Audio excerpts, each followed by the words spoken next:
Picture this. You're lying in bed, lights off, maybe a little too tired to watch anything but not quite tired enough to actually fall asleep. Your brain is still buzzing. You need something interesting. Something that pulls you in without demanding too much from you. Something that rewards you for just listening. Well, tonight you are in exactly the right place. Because we are diving deep into one of the most brilliantly written, shockingly creative, and genuinely underrated seasons of television ever made. Season 2 of The Boys. And whether you watched it when it first dropped or you've seen it a dozen times, I promise you there are things about this season that will genuinely surprise you. Details you probably missed. Behind-the-scenes stories that make the whole thing even more impressive. And facts that reveal just how much thought went into every single frame. So get comfortable. Settle in. And let's talk about The Boys Season 2 in a way you've never heard before. Let's start with the thing that makes Season 2 so remarkable compared to its predecessor. When Season 1 dropped, nobody really knew what to expect. The Boys arrived as this loud, irreverent, politically charged antidote to superhero fatigue, and audiences were genuinely shocked by how far it was willing to go. But here's the thing about shock value. It only works once. The second time around, you can't just do the same tricks. You have to evolve. And the creative team behind The Boys understood that completely. Season 2 wasn't just more of the same. It was a deliberate deepening of everything the show was trying to say. The satire got sharper. The characters got more complex. And the storytelling became genuinely layered in ways that rewarded close attention. One of the most fascinating aspects of Season 2 is how it handled the introduction of Stormfront. And let me tell you, the casting of Aya Cash in that role was one of the most inspired decisions the show ever made. Before The Boys, Aya Cash was perhaps best known for her comedic work, and that background turned out to be absolutely crucial to how the character worked. Stormfront is terrifying precisely because she's charming. She's funny. She's relatable. She speaks in this casual, internet-savvy language that makes her feel like someone you might actually follow on social media. And that is the point. The show was using her character to make a very specific and very pointed argument about how modern extremism operates. It doesn't announce itself with a red flag and a manifesto. It comes wrapped in humor and charisma and relatability. The fact that Aya Cash could deliver that performance with such precision while also making it feel completely natural is genuinely extraordinary. Now here's something that might genuinely surprise you. The character of Stormfront in the original comic books is actually a male character. A fairly straightforward neo-Nazi villain without the kind of complexity or social commentary layered into the television version. The decision to reimagine that character as a woman, and specifically to frame her as this social media savvy, image-conscious, deeply manipulative figure, was a creative choice made specifically for the show. And it transformed what could have been a one-note antagonist into something that actually says something real about the world we live in. The showrunners were looking at the rise of online radicalization and the way that certain ideological movements had learned to rebrand themselves using the aesthetics of progressivism and internet culture. Stormfront is the fictional embodiment of that very real phenomenon.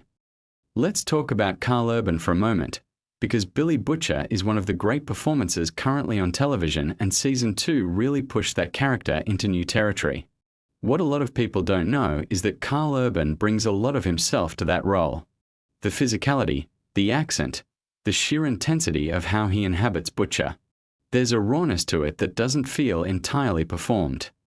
Urban has talked about finding the character's anger very accessible because the things Butcher is angry about, the abuse of power, the corruption of institutions, the way ordinary people get ground up by systems designed to protect the powerful, those are things that genuinely resonate with him. Season 2 in particular gave Urban some of the most emotionally demanding material of his entire career, particularly in the scenes involving Butcher's wife Becca and his complicated relationship with her son Ryan. Watching Butcher navigate that relationship is watching a man who has built his entire identity around hatred suddenly confronted with the possibility that love might require something more from him. The character of Ryan, who is Homelander's biological son, is another element that Season 2 uses with remarkable intelligence. Because Ryan is not a villain. He is a child. A deeply confused, genuinely frightened child who has been raised in complete isolation by a mother who is trying to protect him from both Vought and from his own father. The show never lets you forget that. Even as Homelander becomes increasingly unhinged and the threat he represents becomes more acute, Ryan remains this figure of pure innocence caught in the middle. And the way Season 2 explores the idea that children can be either the best or worst thing that happens to someone like Homelander, that his son could either redeem him or destroy whatever was left of his humanity, is genuinely sophisticated storytelling. Speaking of Homelander, Antony Starr's performance in Season 2 is something that genuinely deserves to be studied. There is a scene in the season where Homelander is alone, standing on a rooftop, and he begins laughing and crying simultaneously in this way that is profoundly disturbing. It communicates everything you need to know about where this character is psychologically without a single word of dialogue. Antony Starr has spoken about the research he did for the role, looking at how narcissistic personality disorder manifests, how people who have never developed a secure sense of identity behave when that identity is threatened. Season 2 is really where that research pays off most visibly, because the threat to Homelander's identity in this season isn't external. It's internal. He is forced to confront the fact that he might not actually be the good guy he has always needed to believe he was. Now let's talk about something that comes up a lot when people discuss The Boys, and that is the show's relationship to real superhero franchises. The satire is obviously pointed at the MCU and DCU in general terms, but Season 2 gets quite specific. The idea of superheroes being used to justify military intervention, the manipulation of public perception around supers being deployed overseas, the congressional hearings about superhero accountability, all of this is clearly in conversation with real debates that were happening in American political culture at the time. And the show doesn't pretend to be neutral about any of it. The Boys has a point of view, and Season 2 sharpens that point of view considerably. The superheroes in this show are not metaphors for something vague. They are very specific metaphors for corporate power, for the military-industrial complex, for media manipulation, and for the way celebrity culture insulates the powerful from accountability. Here's a fascinating production detail that most viewers have no idea about. The show films primarily in Toronto, Canada, not in the United States. And yet it needs to convincingly depict New York City, various American small towns, government buildings, and corporate headquarters. The production design team on The Boys is working at an extraordinarily high level to make Toronto stand in for all of these locations, and Season 2 in particular required some incredibly creative problem-solving to pull off certain key sequences. The city of Toronto and its surrounding areas have a remarkable flexibility as a filming location, but matching the specific visual language of New York requires a level of attention to detail that the show's crew has become almost legendary for delivering. Let's shift to talking about Deep, because the arc that Chase Crawford is given in Season 2 is one of the most underrated storytelling choices the entire show has made. Deep was introduced in Season 1 as a fairly simple villain, a harasser who uses his position of power to exploit women and faces no consequences. Season 2 recontextualizes that character in a genuinely unexpected way. It doesn't excuse what he did, not even slightly, but it does explore the psychology of how someone ends up becoming that kind of person. The Church of the Collective subplot, which is clearly modeled on Scientology, is used to examine how predatory organizations exploit people who are already damaged, who are already desperate for belonging and validation. Deep is pathetic in Season 2, and that is precisely the point. The show is asking you to understand him without asking you to forgive him. The Gills scene. If you know, you know. And if you don't know, you're in for quite a surprise. There is a scene in Season 2 involving Deep's Gills that is among the most audacious, genuinely strange pieces of television I've ever encountered. It manages to be simultaneously absurd and emotionally sincere, which is a combination almost no other show has ever successfully achieved. What's remarkable about that scene is that it actually advances the character. It's not shock for shock's sake. The scene is about Deep confronting his own body, his own identity, his own sense of self-worth, through this deeply weird lens. The fact that the writers found a way to use something so bizarre to say something genuine about body image and self-acceptance is a testament to how carefully the show is actually constructed. Now let me tell you something about the writing process for Season 2 that really illuminates why the season feels so cohesive. The writer's room for The Boys operates somewhat differently from many other prestige television shows. Showrunner Eric Kripke, who also created Supernatural, has talked about the importance of having writers in the room who come from very different political and cultural backgrounds. The show doesn't want an echo chamber. It wants genuine debate about what the satire should be targeting, how far to push things, what actually constitutes meaningful commentary versus mere provocation. Season 2 in particular benefited from this approach because it was dealing with subject matter, the rise of white nationalist movements, online radicalization, media complicity and extremism, that required a nuanced and thoughtful approach to avoid either trivializing the issue or becoming preachy about it.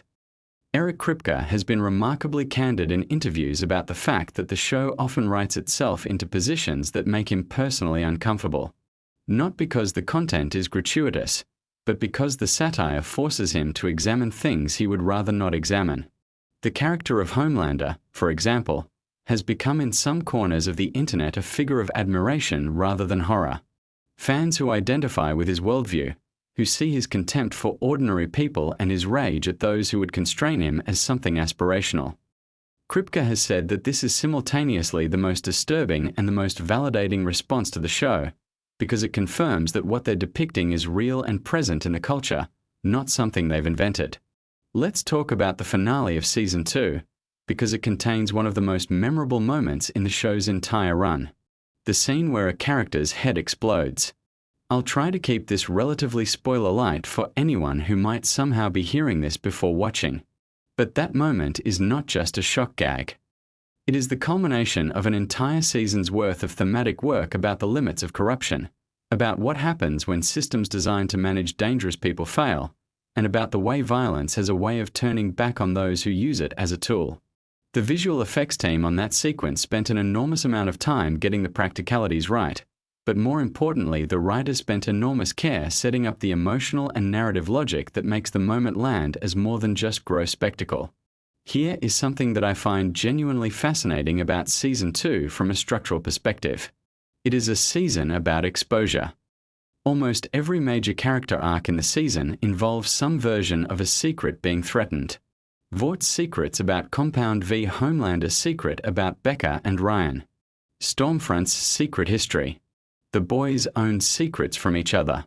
Even secondary characters like A-Train and Maeve are navigating questions about what happens when the lies they've been living start to unravel. The entire season operates around this central anxiety about revelation, about what it costs to keep things hidden and what it costs when they come to light. And this is not an accident. The theme is consistent from the first episode to the last, woven into every storyline simultaneously. Now here's a behind-the-scenes detail that really changed how I thought about the show. The costume design on The Boys is doing things that are easy to miss on a first watch. The soup costumes are designed to look like what a corporate marketing team would create if they were trying to sell heroism as a brand, not to evoke actual functionality or power. The textures, the colors, the little branding details. All of it is designed to read as product first and as superhero costume second. But in Season 2, there's a subtle evolution in some of the costumes that tracks character development. Starlight's costume in particular goes through changes that mirror her psychological journey through the season, her increasing resistance to Vort's control, her reclamation of her own identity. These changes were entirely intentional. Elizabeth Shue joins the cast in Season 2 as Madeline Stillwell's replacement, and the character of Ashley brings something that the show really needed at that point in its run. A corporate villain who is just trying to survive, who isn't ideologically committed to anything beyond her own advancement, and who therefore represents the most common and perhaps most dangerous kind of complicity. Ashley isn't a true believer. She's just someone who has decided that the cost of resistance is too high. And watching her navigate the impossible demands of managing superheroes who could vaporize her with a look is both terrifying and darkly funny in exactly the right measure. Let me tell you about the music in Season 2, because this is another element that doesn't get nearly enough credit.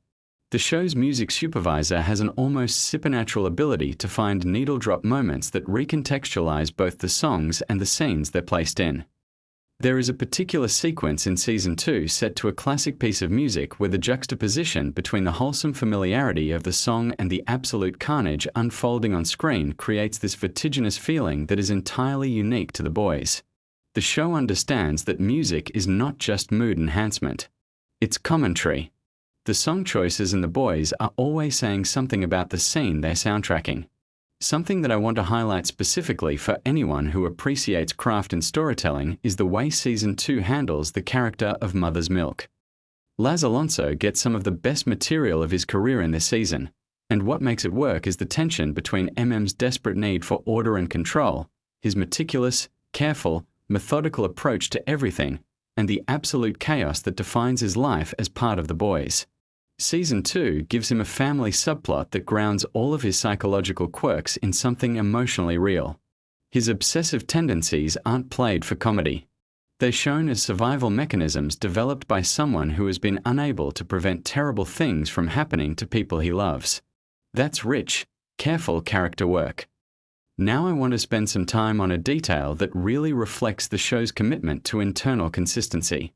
The world of The Boys has its own internal logic around how powers work, how Compound V functions, and how the Vought Corporation has structured its entire operation around managing and moneizing these abilities. Season 2 expands this worldview significantly. The congressional hearings about soups, the revelation about Compound V being given to people in other countries, the corporate and political machinery around all of this. It's extraordinarily detailed world building that rewards attention. The show clearly has documents, timelines, and histories for this world that never make it onto screen but that inform every decision the writers make. Here's something that might make you appreciate the show on a different level. The Boys films its more extreme violence and its more provocative content with a deliberate aesthetic that is meant to be uncomfortable rather than exciting. This is an intentional choice. In most action movies and superhero films, violence is choreographed to be cool. The camera angles, the editing rhythms, the sound design all work together to make it feel thrilling. The Boys deliberately subverts this. When violence happens in The Boys, it usually looks wrong. The camera doesn't glorify it. The editing makes it feel sudden and unglamorous. The sound design emphasizes the wet, physical reality of what's happening. This is the show making an argument with its filmmaking language about how we've been trained to consume violence as entertainment. Let's talk about the ending of Season 2 and what it sets up. Without going into too much detail, the season ends with Homelander in a genuinely interesting place. He has not been defeated. In fact, in some ways he has consolidated power. But his psychology has shifted. He has been forced to confront his own vulnerabilities in ways that he has not fully processed. And the dynamic with Ryan represents both his greatest potential weakness and his most dangerous new motivation. Season 3 of The Boys picks up threads from everything Season 2 planted, but the seeds are all right there in the final episodes of the second season if you know what to look for. One thing that often gets overlooked in discussions of The Boys is the performance of Jack Quaid as Huey Campbell. Huey is the audience surrogate character, the everyman who serves as our entry point into this world of superpowered horror. But Jack Quaid finds unexpected depths in what could have been a purely functional role. In Season 2 particularly, Huey goes through a crisis of his own effectiveness. He starts to question whether he is actually useful to the boys or whether he's just tagging along. And the choices he makes as a result of that crisis, some of them very wrong choices, feel earned because of the groundwork Quaid has been laying since episode 1. There's a really interesting piece of trivia about the casting process for The Boys that relates to Season 2 specifically. When they were searching for the right person to play Stormfront, the casting team reportedly went through an extensive search looking for someone who could thread a very specific needle. The character needed to be immediately likable. She needed to have the kind of warmth and charisma that makes you want to trust her. But there also needed to be something just slightly off, just barely perceptible, that a careful viewer might catch on a rewatch. Aya Cash nailed this so completely that several people involved in production have said they occasionally had to remind themselves during filming that the character was the villain.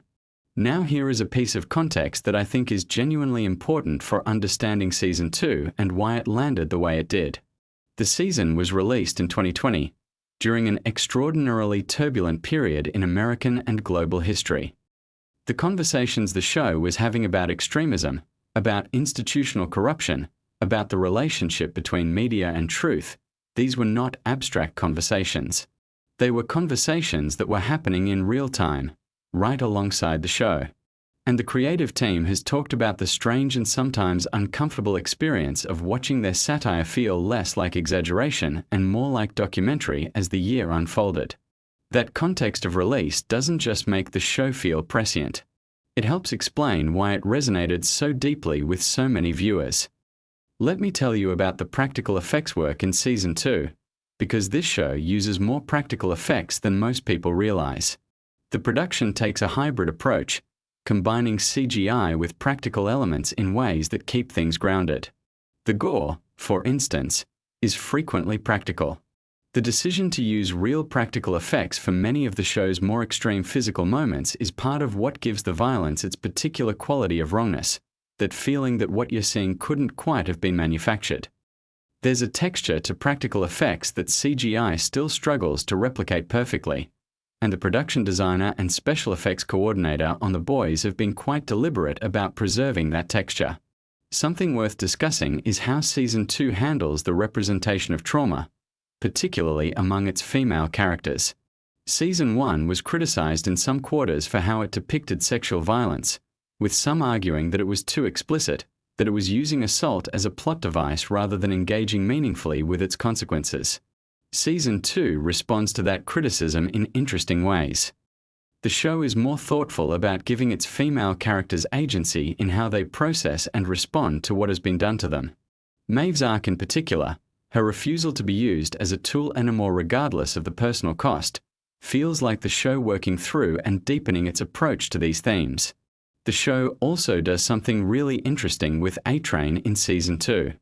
A-Train is not a sympathetic character. He made a terrible choice in Season 1 and then made it worse with his subsequent choices. But Season 2 gives him a storyline that forces you to hold two things at once simultaneously: his villainy and his victimhood.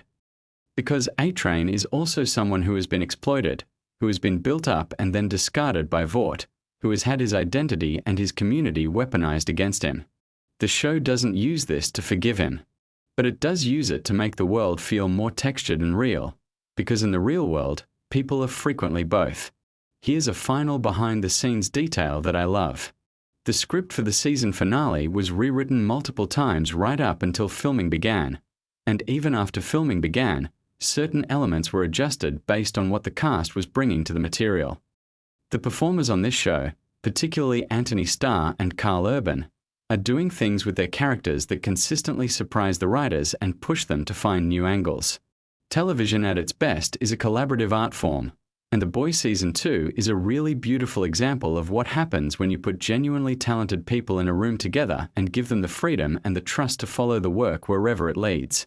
What makes The Boys Season 2 ultimately so enduring as a piece of television is that it takes its audience seriously.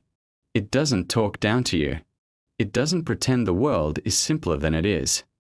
It looks directly at some of the most complicated and uncomfortable aspects of contemporary culture: the way we manufacture heroes, the way we consume outrage, the way power insulates itself from consequence, and it finds a way to make all of that viscerally entertaining without blunting the critique. That combination is extraordinarily rare. Shows that are genuinely funny, genuinely scary, genuinely provocative, and genuinely thoughtful at the same time don't come along very often. And the fact that Season 2 managed to raise the bar set by an already excellent first season is the thing that really cements its legacy. It would have been so easy to simply do more of the same. More blood, more shock, more outrage. But instead, the show chose to do something harder and more interesting. It chose to grow, to complicate, to ask harder questions and resist easier answers. Season 2 is where The Boys became not just a great genre show, but an actually important piece of popular culture. Something that was genuinely in conversation with its moment in a way that very few things achieve.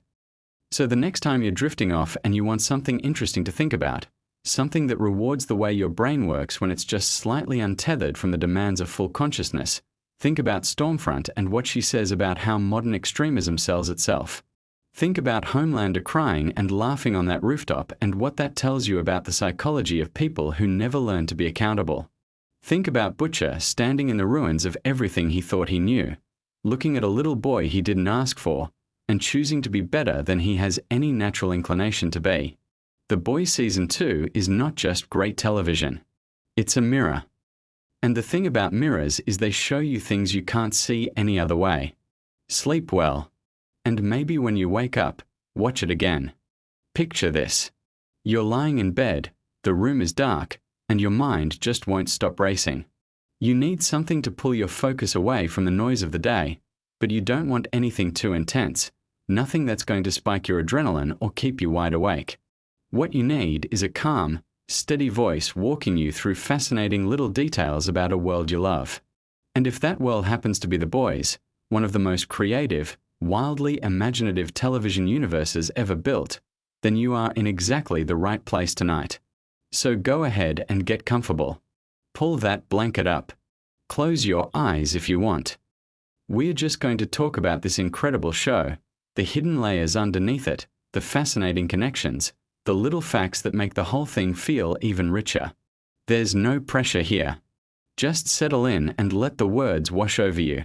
The Boys as a television series didn't start from nowhere. It came from a comic book written by Garth Ennis, which was itself a pretty wild and darkly satirical take on what the world might look like if superheroes actually existed and were managed by a massive corporation. But when Eric Kripke adapted it for television, he brought something completely unique to it. Now here's what makes that interesting in a sleepy sort of way. Eric Kripke isn't just the showrunner of The Boys. He's also the creator of another enormously beloved television series called Supernatural, which ran for 15 full seasons and developed one of the most devoted fan followings in television history. So when you watch The Boys, you are watching something created by the same mind that built that entire other universe. Two very different worlds, same creative fingerprint running through both of them. And because of that connection, The Boys has quietly become something of a reunion place for actors who spent years working on Supernatural. Jensen Ackles, who plays the character Soldier Boy on The Boys, is probably the most famous example of this. He played one of the two lead characters on Supernatural for the entire run of the show. But he's not alone. Many of the actors and people involved in The Boys passed through Supernatural at some point along the way. This creates a kind of invisible thread that runs beneath the surface of The Boys, connecting it to all those years of supernatural storytelling. For fans who know both shows, watching The Boys sometimes feels like a homecoming in the most unexpected and wonderful way. Let's drift a little deeper into the world of Soldier Boy specifically, because his character is one of the most layered and quietly tragic figures in the entire show. On the surface, he comes across as a brutish relic from another era, a man out of time in the worst possible way, someone who holds on to outdated ideas and throws his weight around with zero self-awareness. But underneath that, there are these small, almost tender moments that keep slipping through. His relationship with Homelander, for instance, slowly develops into something that feels genuinely paternal, which is deeply ironic given how monstrous both of them can be. Watching two people who are essentially walking disasters find some kind of father and son connection is one of those things that only The Boys could pull off without it feeling absurd. Homelander himself is one of the most psychologically complex antagonists in recent television history, and there's something almost meditative about thinking through who he actually is when you strip away all the laser eyes and the cape. At his core, he is a deeply abandoned person. He grew up in a laboratory. He had no parents, no family, no genuine human connection. Everything he knows about love and belonging came from the outside world watching him from behind glass, or from a public that worships him without actually knowing him. And that worship became the thing he built his entire identity around. So when that worship feels threatened, or when someone gets close enough to make him feel something real, he can't handle it. The vulnerability terrifies him. And so he destroys it. There's something almost unbearably human about that, even though he is clearly portrayed as a villain. The show never lets you forget that monsters are made, not born. Now let's think about the corporation at the center of everything, Vought International. The writers built Vought as a satire of corporate America in the most elaborate and detailed way.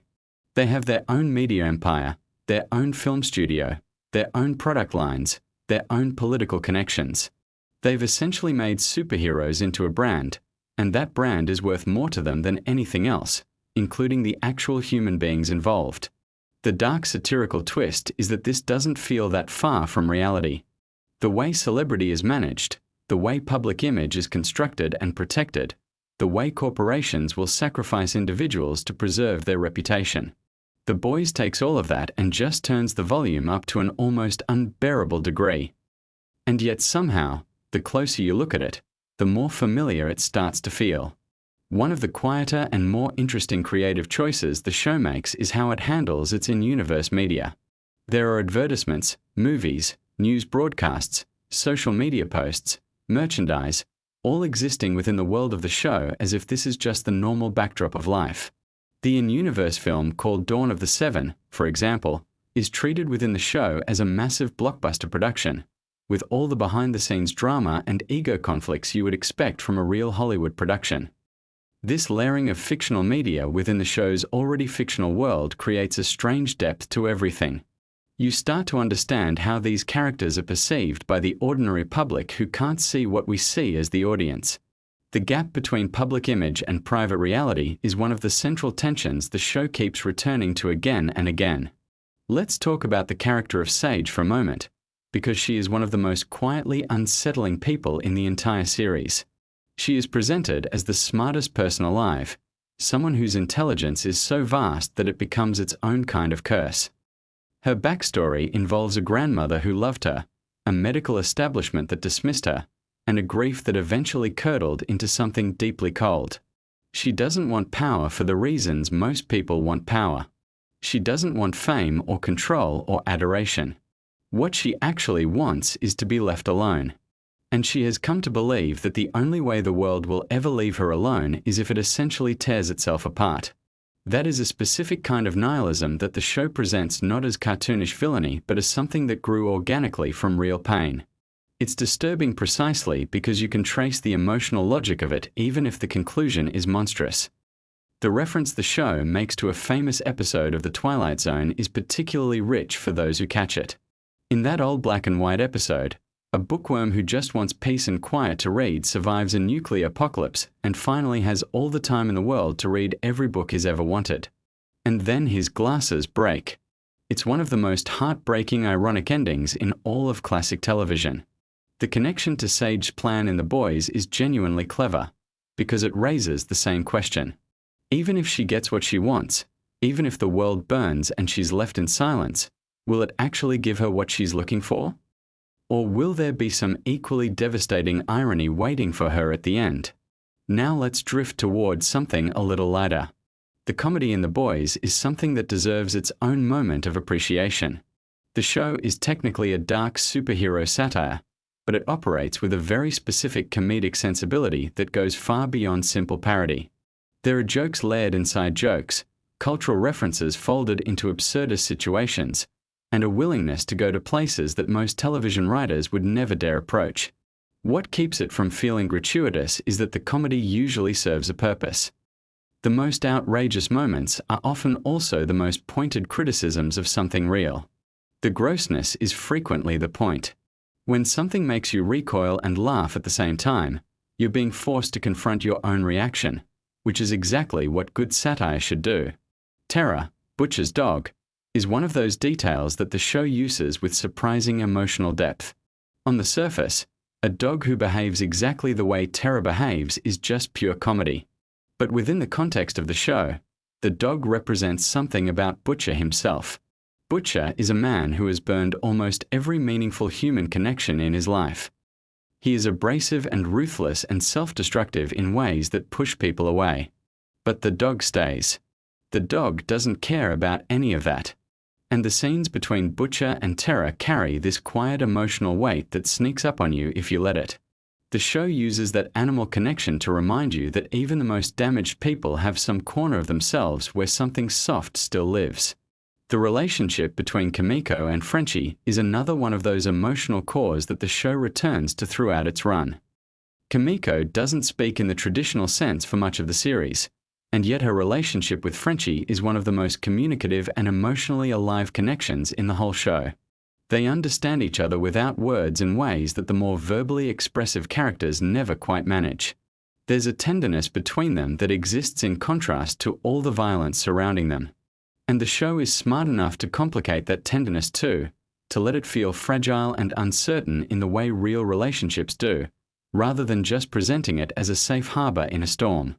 Here's an interesting little detail about the world building that doesn't always get talked about. The show takes great care to establish its own internal history, its own mythology about how superheroes came to exist and how Vought built its empire around them. References to past decades, to earlier generations of heroes, to experiments and cover-ups and historical events that Vought quietly influenced. This isn't just window dressing. It creates a sense that the world of the boys has been going on long before we arrive to watch it, and will continue in some form after the story ends. That historical depth is part of what makes the fictional corporation feel so believably menacing. They didn't build this overnight. This is the result of decades of careful, deliberate manipulation. The character of Starlight, Annie January, sits at a very specific intersection that the show finds particularly interesting. She came into the Seven as someone who genuinely believed in the possibility of being a hero, of using extraordinary abilities to do actual good. She wasn't naive exactly, but she was idealistic in a way that the world of the show immediately began attacking from every direction. Watching her hold onto pieces of that idealism while also becoming something harder and more practical is one of the ongoing emotional journeys of the series. She represents the question of whether it's possible to maintain your values inside a corrupt system, or whether the system always wins eventually. Mother's Milk is one of those characters where the show does something genuinely thoughtful with motivation. His reasons for being in the fight against Vought are deeply personal, connected to family history and loss in ways that make his commitment feel grounded in something real rather than abstract heroism. And the show pays attention to how that personal history shapes the way he sees the larger mission. He's not fighting for some general idea of justice. He's fighting for something specific and human, which is ultimately what makes him one of the most relatable people in a cast of characters who are frequently operating at the extreme edges of human behavior. Think for a moment about how the show handles power specifically, physical superhuman power, and what it does to people psychologically. Almost every superhero in The Boys who has significant power has been damaged by it in some way. Either they were given it too young, or under circumstances that were traumatic, or in a context where the power was immediately used to corrupt rather than protect. The show seems to argue pretty consistently that power in the hands of people who haven't developed the emotional and moral framework to use it responsibly is one of the most dangerous things imaginable, which maps directly onto critiques of real-world power structures, even without the supernatural element. There's something deeply satisfying about how the show builds and releases tension across episodes. It doesn't follow a predictable rhythm. You can be deep in a comedic sequence and then suddenly something genuinely affecting happens. Or you can be braced for something terrible and the show pivots into absurdist humor instead. This unpredictability is part of what keeps people watching, but it also creates a specific emotional experience where you're never quite settled, never quite sure what register the show is operating in at any given moment. Which, when you think about it, is also what living inside a world with unchecked powerful people might actually feel like. The satirical targets of The Boys are broad in scope but consistent in their angle of attack. Corporate greed, celebrity worship, religious manipulation, political opportunism, media complicity. These aren't separate themes that the show visits occasionally. They're woven together into a single interconnected critique of how power operates in modern society. And the show does this without ever becoming preachy, which is genuinely difficult. The secret is that the satire is always expressed through character and situation rather than through direct statement. Nobody steps up to deliver a lecture. The critique lives in what happens, in the consequences characters face, in the gaps between what characters say and what they actually do. Let's close out this evening with the idea that makes the boys perhaps most interesting as a thought experiment. The superheroes in this show are not heroes in any meaningful sense. They are celebrities who happen to have extraordinary abilities. The corporation treats them as products. The public treats them as gods. And many of them have come to believe the mythology built around them. The question the show quietly asks underneath all the chaos and violence and dark comedy is a simple one. What would it actually take to hold power accountable?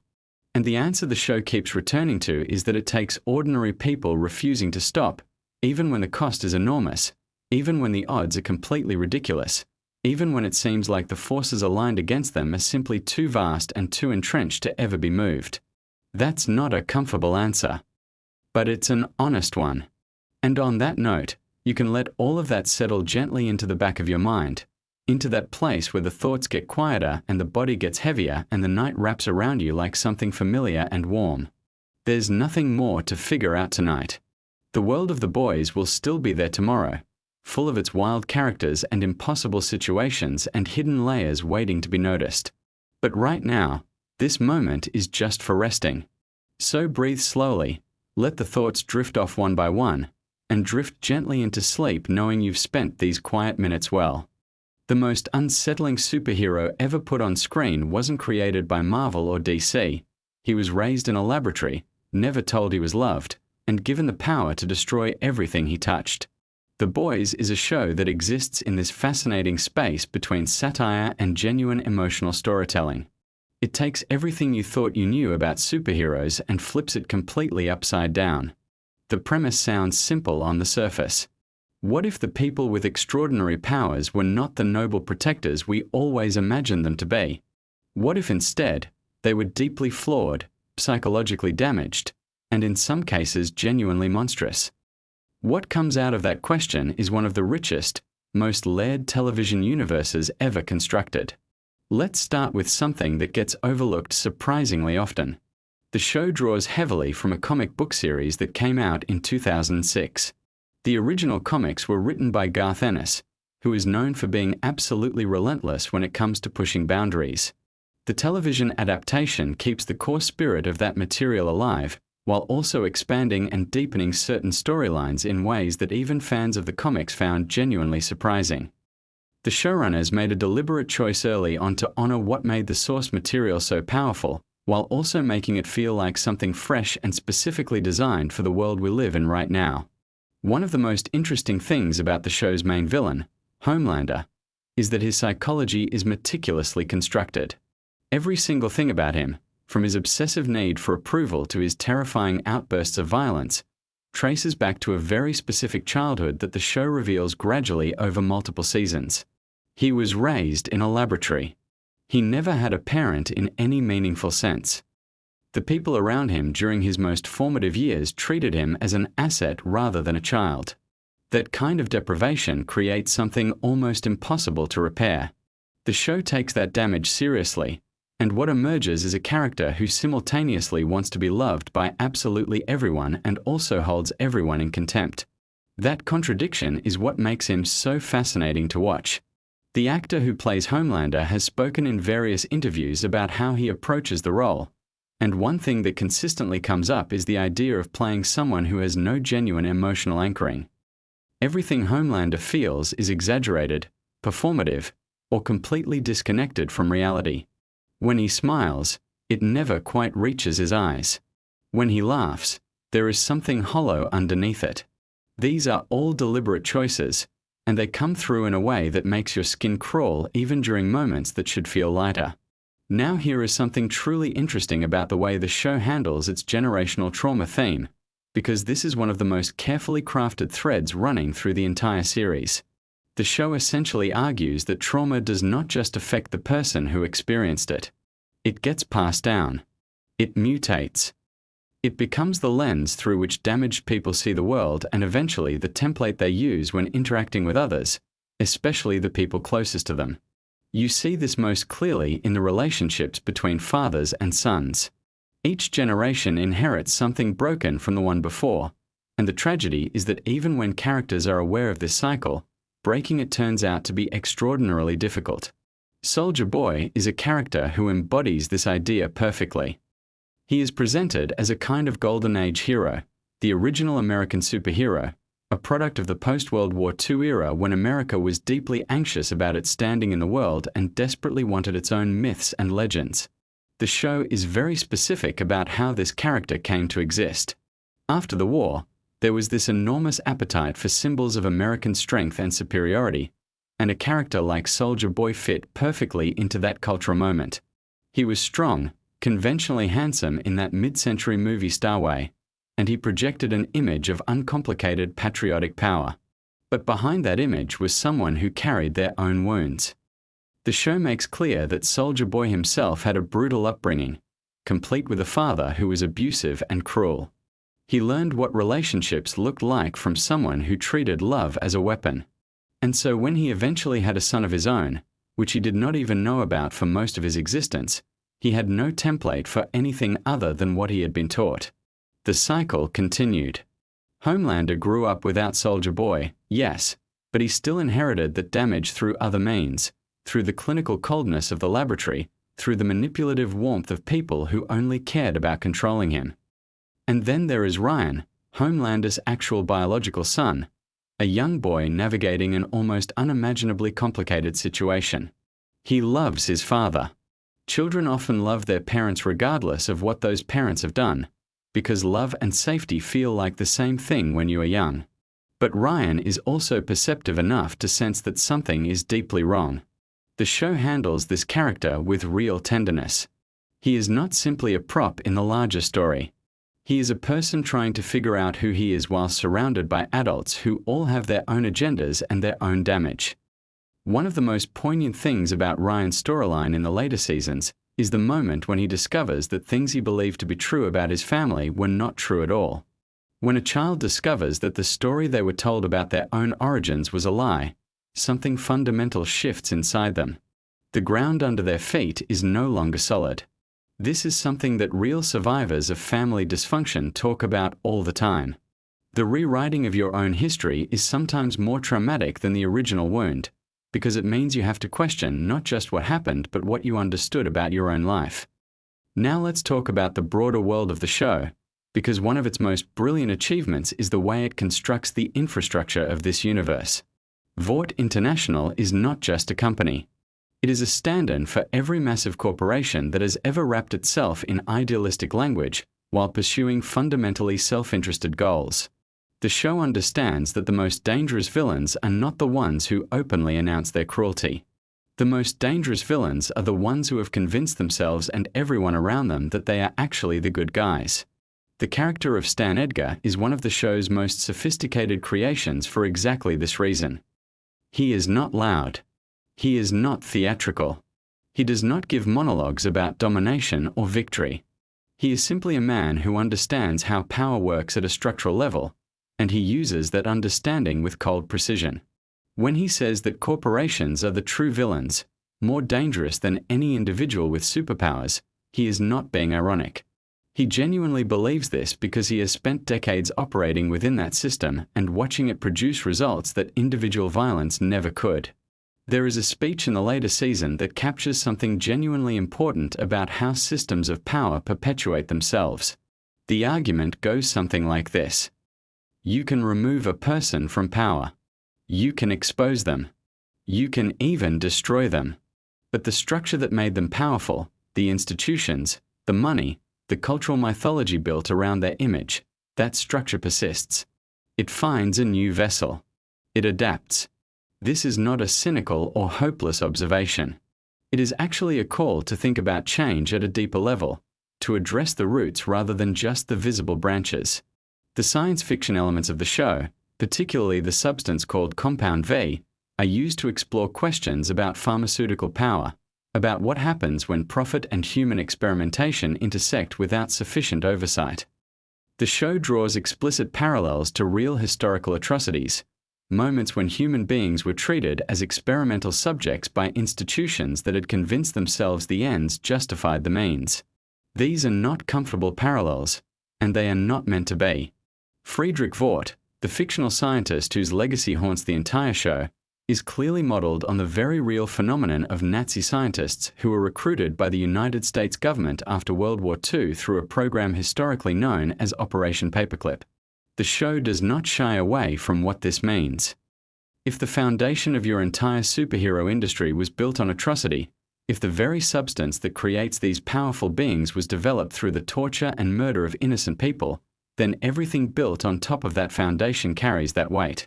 Every superhero in the show, whether they know it or not, is connected to that original violence.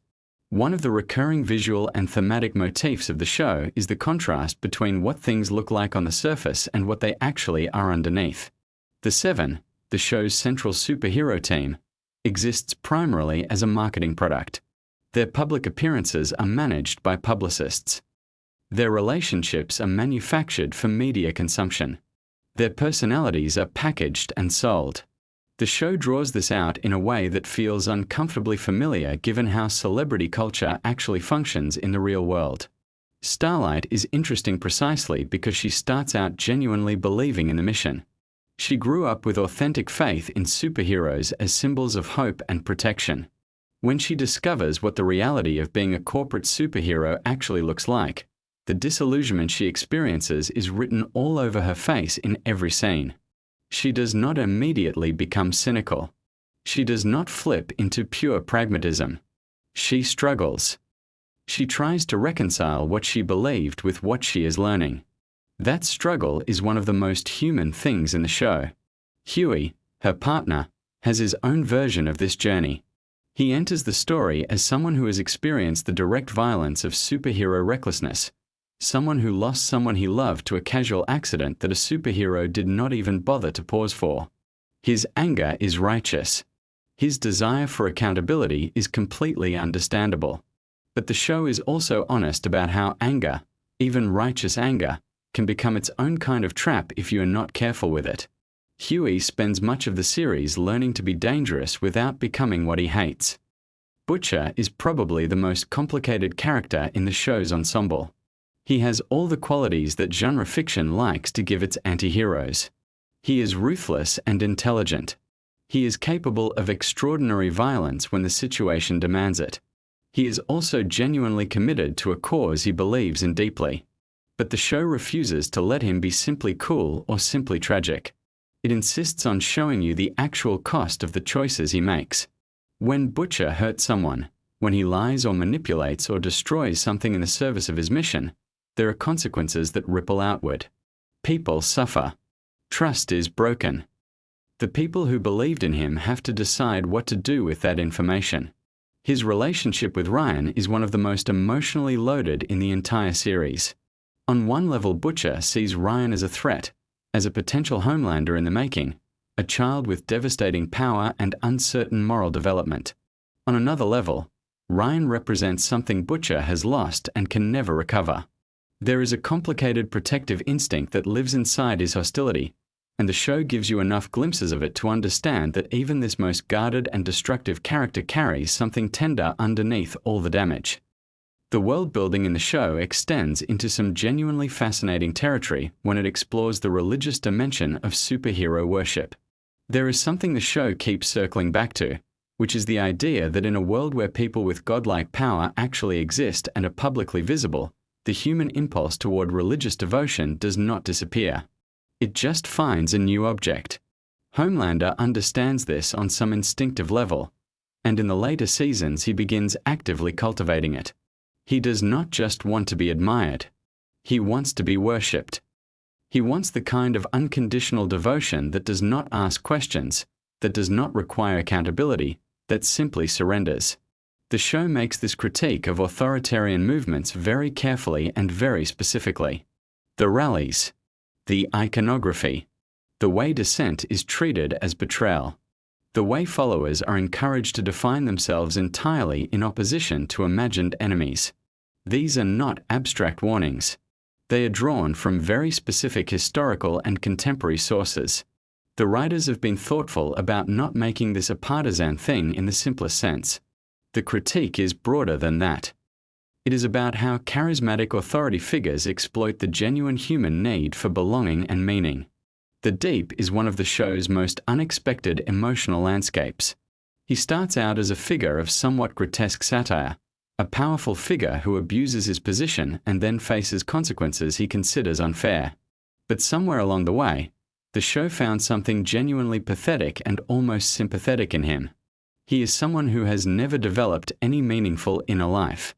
He defines himself entirely through status and through what others think of him. When that external validation is taken away, there is nothing underneath. No actual self to fall back on. His relationship with aquatic life becomes the one place where he experiences something close to genuine feeling, and the show plays this for dark comedy while also letting it be genuinely sad. Mother's Milk is the character who perhaps best represents the show's argument about how ordinary people find the courage to resist systems that feel too large and too powerful to challenge. He is not someone who wants to be a hero. He has a family he loves. He has a normal life that he wants to return to. But he also has a history with Vought that made turning away impossible. His commitment is not abstract. It is not ideological in the airy sense. It is personal and specific and rooted in actual loss. That is what makes him believable as someone who keeps going even when the situation seems completely hopeless. Frenchie and Kimiko as a pair explore something the show does surprisingly tenderly, which is the question of what a meaningful life looks like for people who have been shaped by violence. Kimiko was turned into a weapon. She did not choose her power. She did not choose the world she was pulled into. What she wants, with a clarity that cuts right through all the chaos around her, is something quiet. She wants connection. She wants a future that belongs to her rather than to the emergency she was drafted into. Whether or not she gets that future is something the show holds in careful suspension.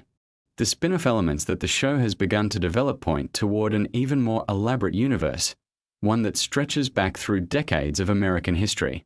The idea of exploring the origins of Vought in the post-war period, of seeing how the superhero mythology was constructed from the ground up during the Cold War era of anxiety and ambition, is genuinely exciting from a storytelling perspective. The show has always been interested in history, in how the present is shaped by things that happened before any of the current characters were born. Expanding backward into that territory gives the mythology more texture and more weight. One of the most technically impressive things about the show is how it manages tonal shifts. In a single episode, you can move from something absolutely grotesque and shocking to something quietly heartbreaking to something genuinely funny and then back again. This should not work.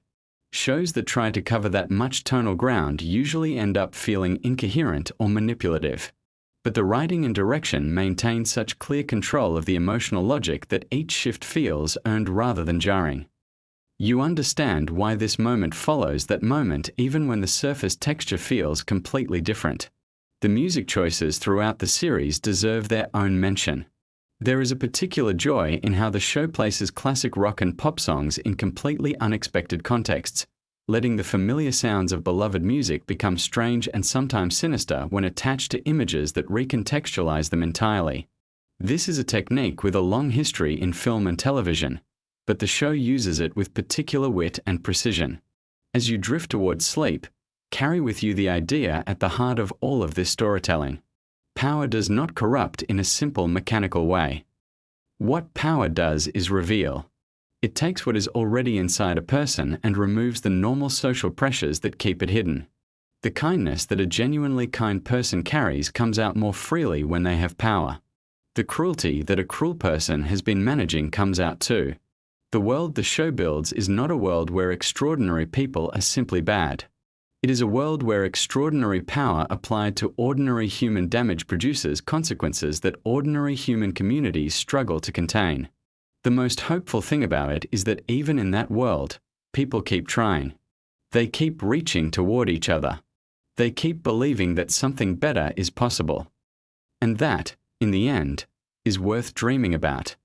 The show that made superheroes terrifying is ending, and the secrets buried inside Season 5 are almost too wild to say out loud. The Boys has been building toward this moment for years. Season 5 was announced as the final season of the show, meaning everything the writers, producers, cast, and crew have been constructing since the very beginning was always pointing toward this conclusion. That weight is hard to overstate. When a show knows it is ending, the energy around it changes entirely. The desperation to tie things together properly, to honor what came before, to go out on a high note rather than fizzle away like so many shows before it. That pressure shapes every single decision made in the writing room, on set, and in the editing bay.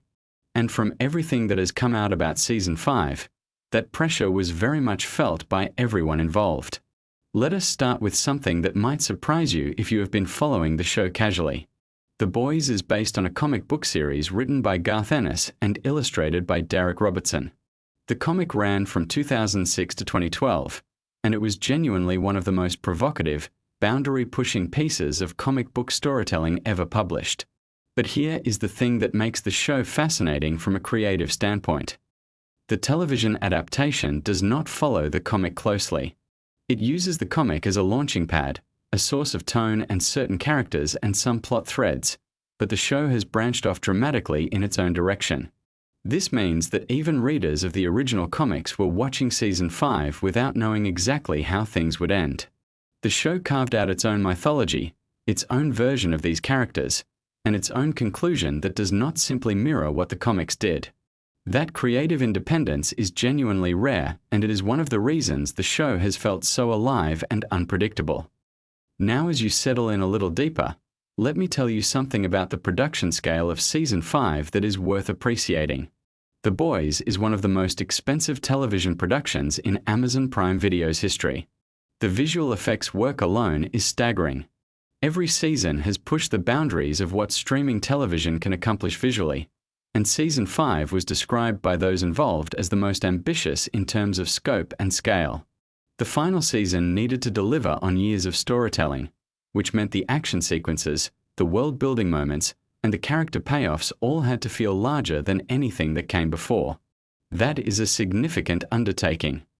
The crew behind the scenes, the visual effects artists, the stunt coordinators, the costume designers, all of them were working toward creating something that would feel like a proper cinematic finale rather than just another television episode. One of the most interesting things about The Boys as a show is what it actually represents beneath all the violence and the satire. At its core, the show has always been a story about power. Specifically, about what happens when power goes completely unchecked. Homelander, the show's central villain played with absolutely terrifying commitment by Anthony Starr, is not just a bad superhero.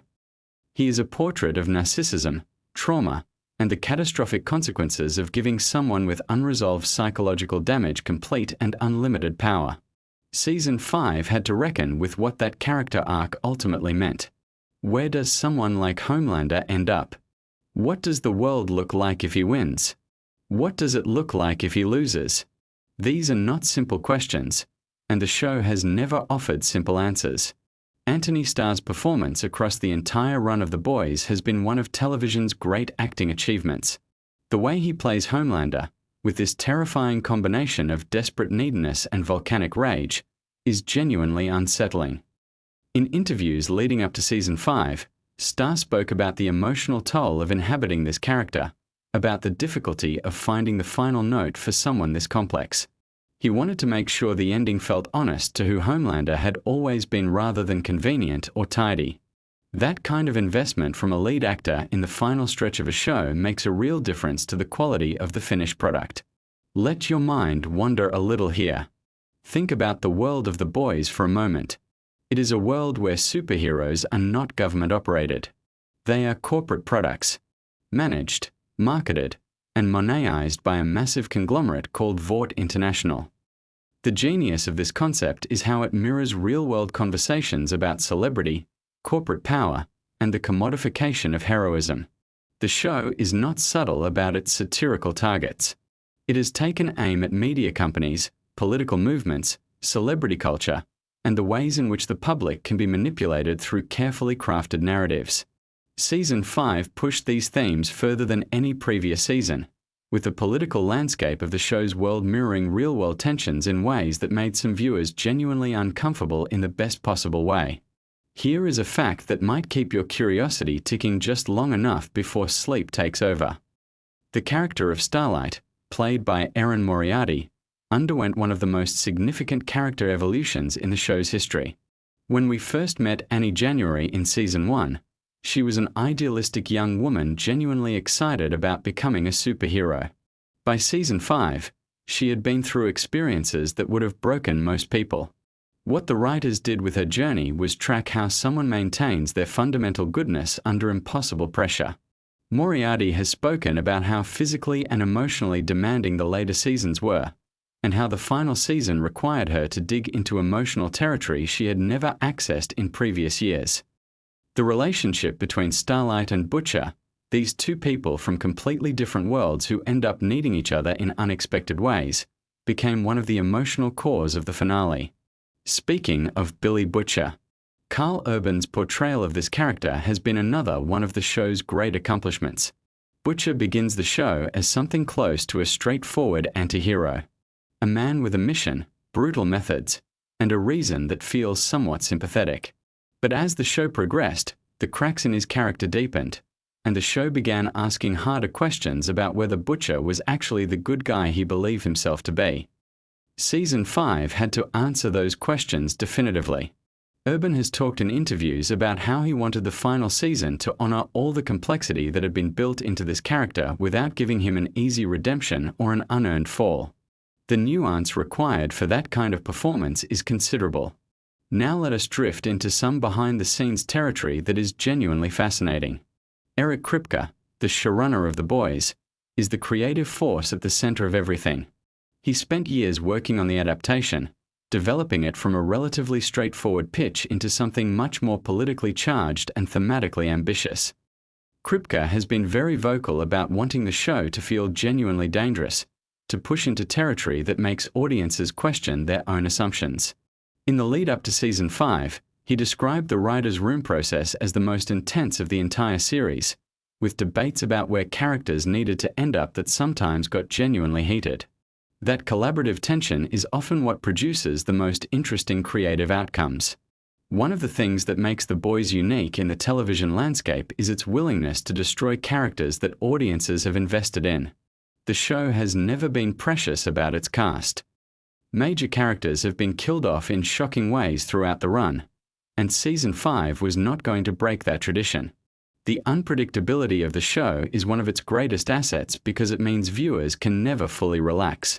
Even in your most comfortable sleep-adjacent state, your brain is probably somewhere in the back registering the fact that nobody on this show is truly safe. That tension is deliberately maintained by the writers as a tool to keep audiences engaged and to give the story genuine stakes. Let me tell you something about the music of The Boys that does not get discussed enough. The show has always used music in a deeply intentional way. The soundtrack choices, often popular songs deployed in moments of extreme violence or emotional irony, are a signature element of the show's aesthetic language. The music department for Season 5 had a significant task in front of them. How do you choose songs for the final chapter that feel like a culmination of the show's musical identity while also serving the specific emotional needs of each scene? The team behind the music, working alongside the directors, spent considerable time making those decisions.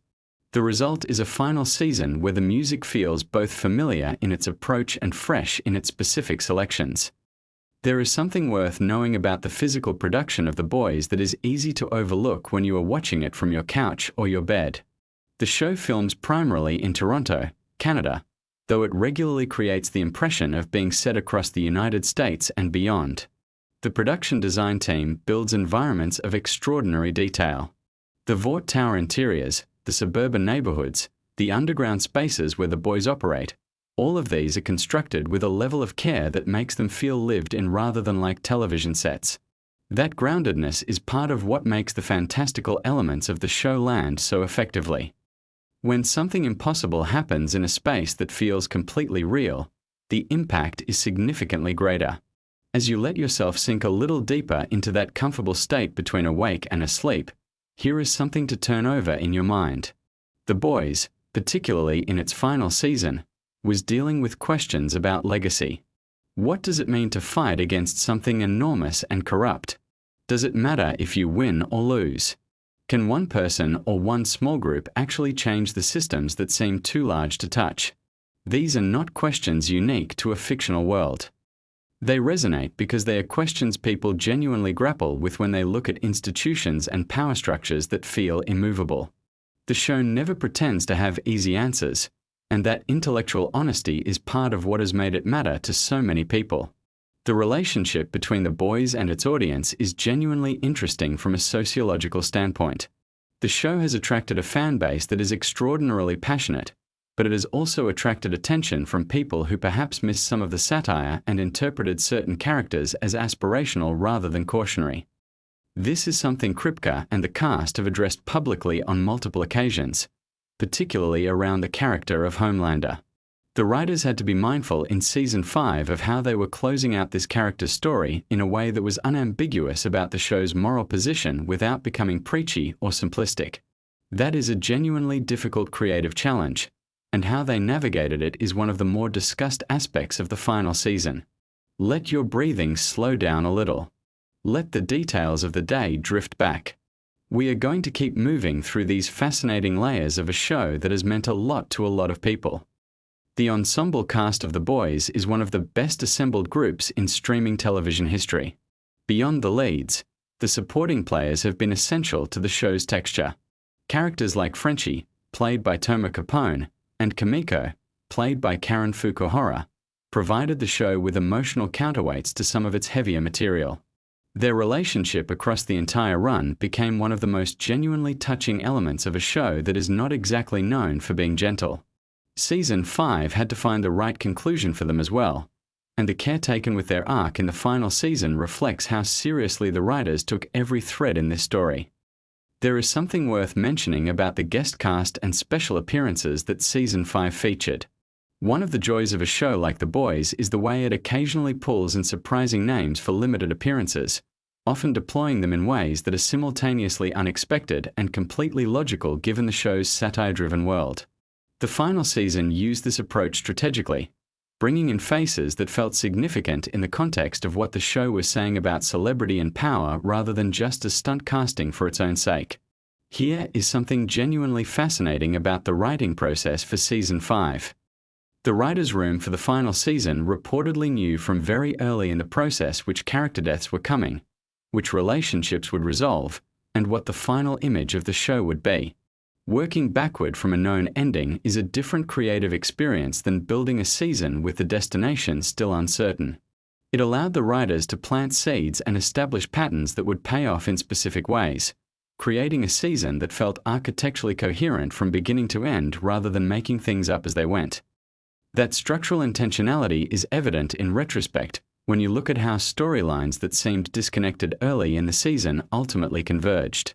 The visual language of Season 5 represented an evolution of the show's aesthetic approach. The directors brought in for the final season worked closely with cinematographer to develop a look that felt slightly different from previous years, signaling that this chapter was something distinct. There is a quality to the lighting choices and camera movement in the final season that feels heavier, more deliberate, as if the world itself knows that something conclusive is coming. These are the kinds of craft decisions that audiences often feel without being able to articulate why a scene hits differently than expected. Let us talk about something that has been a consistent strength of the show from the very beginning. The Boys has always done exceptional work with its female characters. In a genre that has historically not prioritized the depth and complexity of its women, The Boys gave its female characters genuine agency, genuine flaws, genuine contradictions. Queen Maeve, played by Dominique McElligott, had one of the show's most interesting arcs in earlier seasons. The show has not been content to let female characters exist primarily in relation to male ones. They have their own drives, their own histories, their own failures and triumphs. Season 5 continued this commitment to complexity, giving its women material that was as rich and challenging as anything given to the male leads. There is a fascinating parallel that runs through the final season between individual psychology and institutional corruption. The show has always understood that systems do not become corrupt on their own. They are corrupted by people, by specific choices made by specific individuals who have the power to do differently.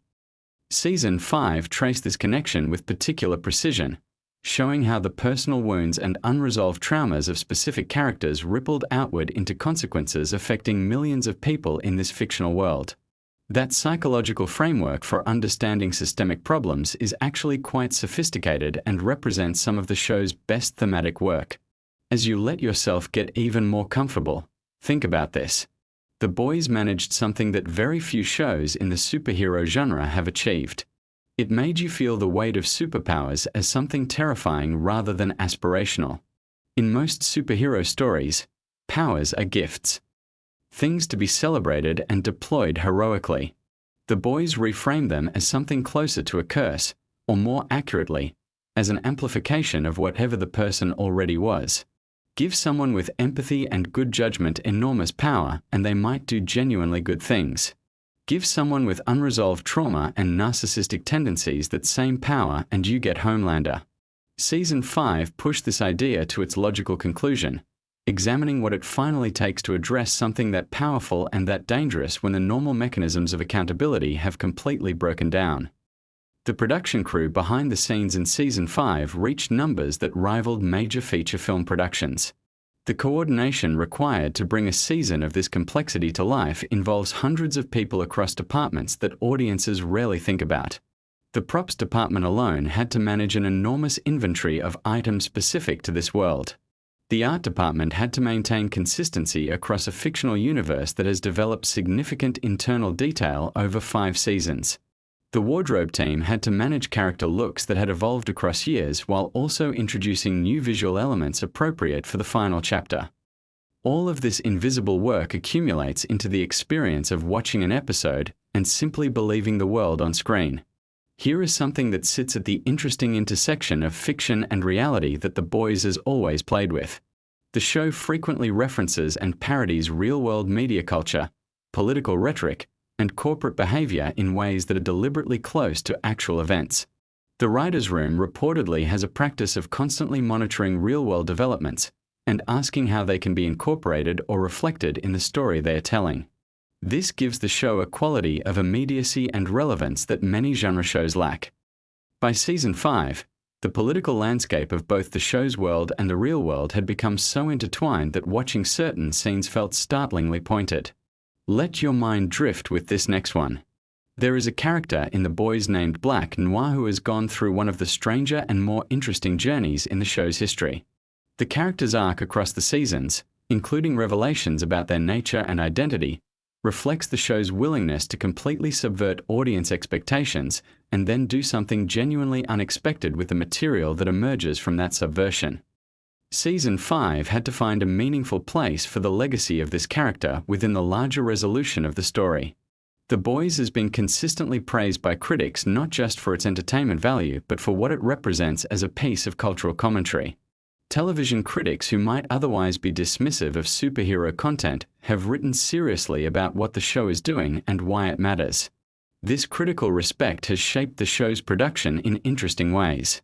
When a creative team knows that thoughtful people are paying close attention to what they are saying and how they are saying it, there is an additional layer of accountability that influences decisions. The writers of Season 5 were very much aware that the ending of this show would be analyzed and discussed in depth, and that awareness shaped the ambition of what they attempted.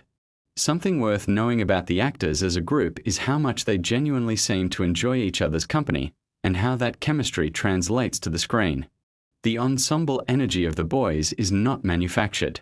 The cast has spoken across many interviews about the friendships they have developed over the course of the show and about how working together on the final season carried a genuine emotional weight because they all knew it was coming to an end. That bittersweet awareness of finishing something meaningful permeates the performances in Season 5 in ways that are difficult to quantify but absolutely present. The humor of The Boys is one of its most discussed and most divisive elements. The show is genuinely funny, often in ways that are deeply uncomfortable. It uses comedy as a pressure release valve, deploying absurdist or darkly comic moments within sequences of extreme tension in order to manage audience experience in a specific way. Season 5 maintained this balancing act even as the stakes reached their highest point. The ability to be genuinely funny within a story that is also asking serious questions is one of the rarer creative skills, and the writers of The Boys have demonstrated it consistently. There is a quieter element of the show that sometimes gets overshadowed by the more explosive content.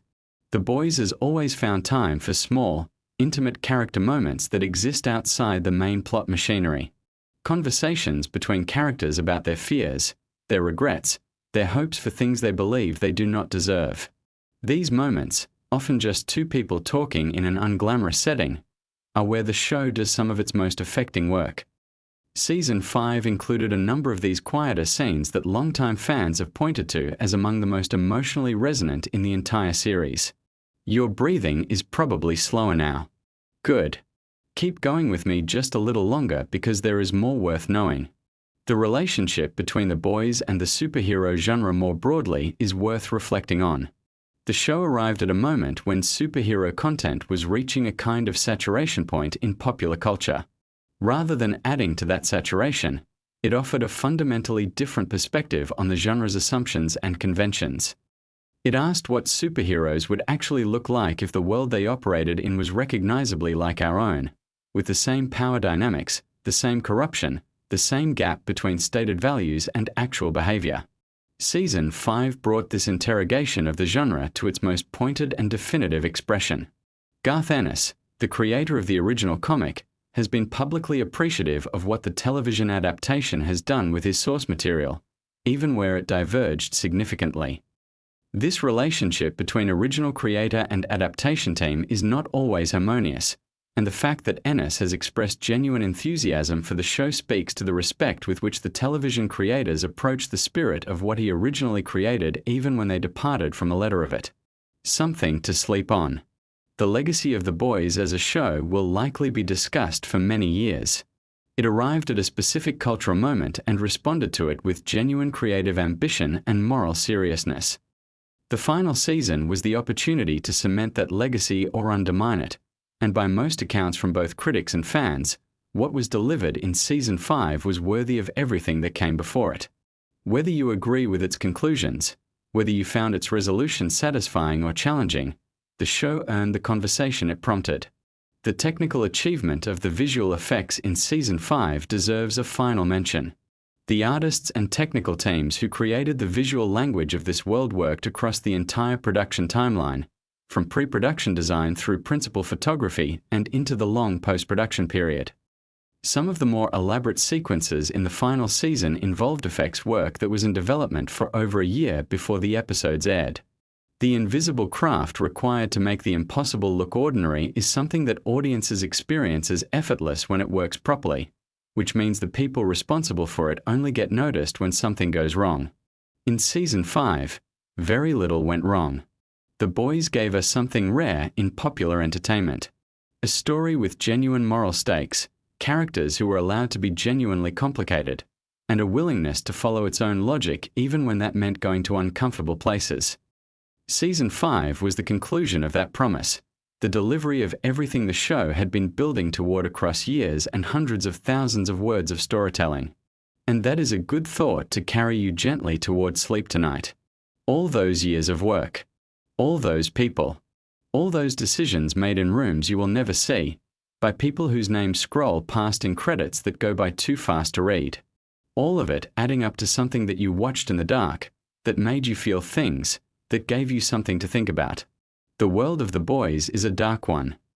But the fact that stories like this get made and watched and talked about says something quietly hopeful about the people who make them and the people who love them. There is something human in wanting to look at power clearly, to refuse to dress it up in a cape and call it good, to insist on asking harder questions even when easier answers are available. So as your thoughts slow down and the details of this fictional world begin to blur at the edges and blend with whatever images your sleeping mind is starting to assemble, just know that you spent this time in good company. With a story that tried to be honest about difficult things. With characters who were messy and human even when they could fly or punch through walls. With a show that knew it was ending and tried to end with integrity. Let the sounds around you fade. Let the weight of everything you carry today get a little lighter. The Boys Season 5 has come and gone, and it left a mark. And now, it is time to rest. Sleep well. Let me tell you something that most people who claim to be die-hard fans of The Boys completely get wrong. They think they know everything about this show. They've seen every season, they've got the merch, they can quote every line. But I'm about to share things about The Boys that will genuinely make you question how well you actually know this universe. Stay with me because some of these are going to hit different than you expect. The Boys is one of those rare properties that exists on multiple levels simultaneously. On the surface, it looks like a superhero deconstruction story. But underneath that, there's a decades-long journey that started in a completely different medium, shaped by real-world frustrations, industry chaos, and creative decisions that nearly never happened. And the more you dig into that history, the more fascinating the whole thing becomes. So let's start from the very beginning, because even the origin of this story has a fact buried in it that most fans completely overlook. Garth Ennis, the writer behind The Boys, actually created the comic series back in 2006. But here's what a lot of people don't realize. The comic was originally published by DC Comics under their Wildstorm imprint. It wasn't an independent project from the start. DC actually dropped the series after just 6 issues because the content was considered too extreme even by their standards. Think about that for a second. A company that has published some of the most violent and disturbing comics in the mainstream market looked at The Boys and said, "You know what? This is actually too much." That is a statement in itself. After DC dropped it, the series was picked up by Dynamite Entertainment, where it ran for its full 60 issues and became the complete story we now know.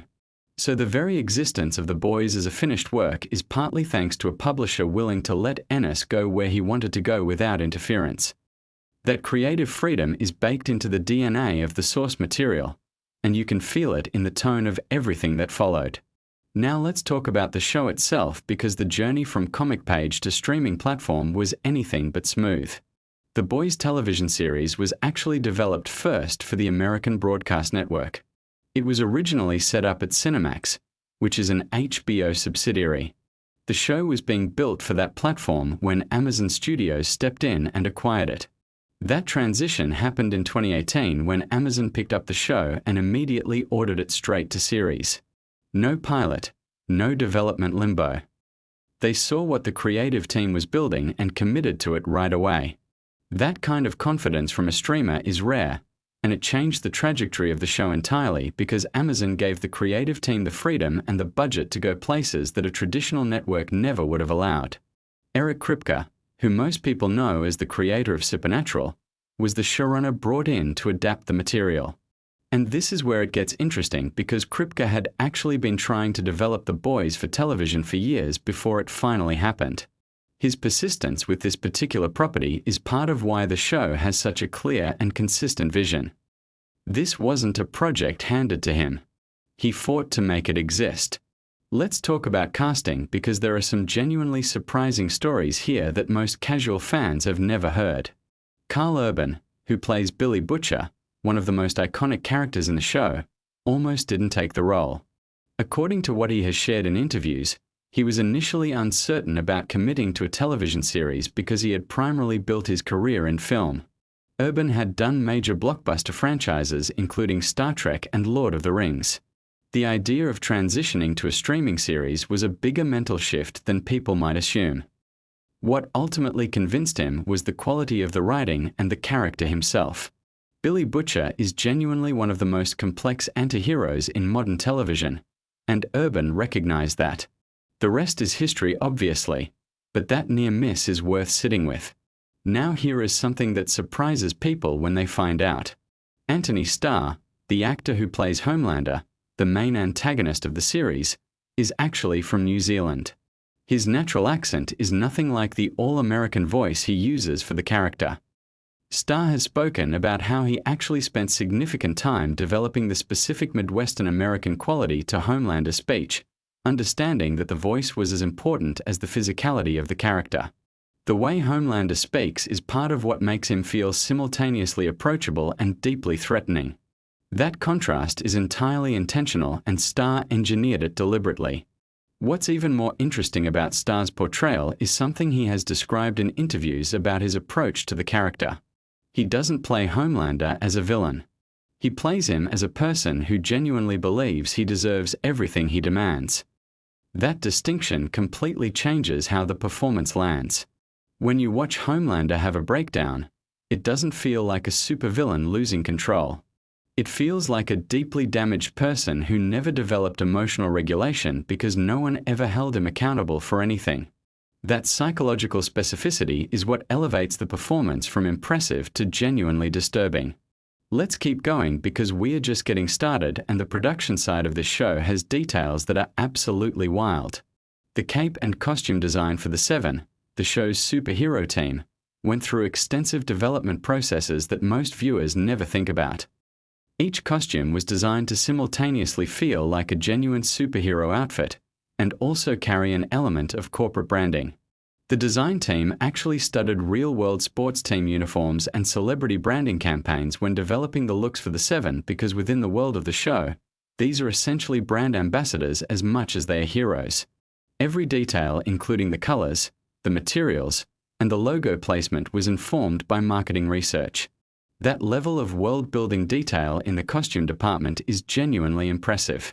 Here's something wild about the production that actually affects how you watch the show. The flying sequences for Homelander were among the most technically challenging shots in the series. The production team used a combination of practical wire work, green screen technology, and digital effects that have evolved significantly across the seasons. In the earlier episodes, the team was still developing the methodology, and there are subtle differences in how flight looks compared to the later seasons. Once you know this, you start noticing the visual refinements as the show progressed. Now let's shift to something that gets into the deeper meaning of the show because this is where it genuinely gets fascinating. Eric Kripke has been remarkably transparent in interviews about the political and social commentary embedded throughout The Boys. The show uses superheroes as a stand-in for unchecked corporate power, celebrity culture, and the gap between public image and private behavior. Kripke has specifically discussed how Vought International, the corporation that controls the Seven and essentially owns the superhero narrative in the show's world, was modeled after real media and entertainment corporations. The idea was to examine what happens when the entities that are supposed to protect people are more invested in protecting their own brand and revenue streams than in actually doing right by the public. What makes this commentary so effective is that it doesn't preach. The show trusts the audience to draw their own conclusions. The satirical elements are embedded in the story rather than delivered as lectures, and that's a delicate balance to maintain across multiple seasons and dozens of episodes. Now here is a fact that blows people's minds when they find out about it. The show has an internal Bible, a detailed document that outlines the world's rules, the history of Compound V, the most clever inversions of the genre. In most superhero stories, powers are either innate, the result of accident, or achieved through extraordinary circumstances. In the Boys universe, Compound V is a manufactured product. It's a drug. And the implications of that distinction ripple through everything. Superpowers become something that can be created, sold, weaponized, and controlled by whoever holds the patent. Vought doesn't just manage superheroes. They manufacture them, which means every superhero in this world is also a product. That's not just dark. It's genuinely unsettling in a way that feels uncomfortably relevant to conversations about pharmaceutical influence and corporate ownership of biological processes. The show has leaned into this mythology more deeply in each season, expanding the lore around Compound V and exploring what it means that something presented to the public as miraculous and natural is actually a corporate invention with a very specific and troubling history. Now let's get into some behind-the-scenes facts that are a little more personal and surprising.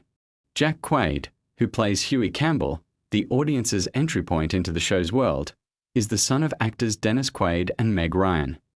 This is something people sometimes know, but what's less discussed is how deliberately Jack Quaid brings a sense of genuine relatability and vulnerability to Huey that is completely essential to how the show functions. Huey is not a cool character. He's not powerful, not intimidating, not particularly competent in the early going. He's the person in an extraordinary situation who doesn't really know what he's doing, and that's intentional. Having an everyman center character in a show this extreme gives viewers a consistent emotional anchor. Quaid's ability to make that character feel authentic rather than simply naive is underappreciated. There's also something worth noting about the dynamic between Jack Quaid and Karl Urban on set, which both actors have spoken about positively. Their characters have a fundamentally difficult relationship, full of tension and conflict, but the two actors developed a genuine working rapport that helps sell the complicated dynamic between Butcher and Huey. Sometimes the best on-screen chemistry comes from off-screen professional respect, and that appears to be exactly what happened here. Let's talk about Erin Moriarty, who plays Annie January, also known as Starlight. Her arc across the series is one of the most emotionally substantial journeys in the whole show. But here's something about her character's development that speaks to how the writers approach their source material. In the original comic, Annie's character goes through extremely dark material that Moriarty and the showrunners chose to handle very differently in the adaptation. The television version of Starlight is more fully developed as a complete person with agency and a genuine moral perspective. The show took what was in the source material and built something more nuanced around it, which is a choice that not all adaptations make successfully. The fact that Starlight feels like one of the most grounded and real characters in a show full of extreme personalities is a testament to both the writing and Moriarty's performance.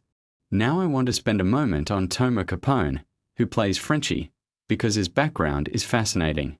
Capone is an Israeli actor, and Frenchie is one of those characters who could easily have become a caricature. The European accent, the eccentric personality, the particular set of skills. In lesser hands with lesser writing, it could have been a one-note character. Instead, Frenchie is consistently one of the most emotionally affecting characters in the show. Capone brings a warmth and a genuine humanity to scenes that balance the show's more brutal elements. His chemistry with Karen Fukuhara, who plays Kimiko, created one of the most beloved relationships in the entire series. Speaking of Fukuhara, here's something genuinely impressive about her work on the show. Kimiko is a character who does not speak for much of the series. She communicates through expression, physicality, and eventually sign language. Playing a character without conventional dialogue is an extraordinary acting challenge, and Fukuhara makes Kimiko one of the most expressive and emotionally readable characters in the whole cast. That's not an accident. It reflects both her skill and deliberate choices about how to tell a story without words. Here's something about the show's music that most people haven't thought about. The soundtrack and score of The Boys is part of how the show weaponizes familiarity. Music you associate with comfort, patriotism, and heroism gets used in contexts that make those associations deeply uncomfortable. This is a deliberate strategy. When you hear something that sounds like an inspiring superhero theme underscoring something genuinely terrible, the cognitive dissonance creates a specific kind of unease that pure horror or drama can't achieve. The music team understood that they weren't just scoring scenes. They were participating in the show's satirical project.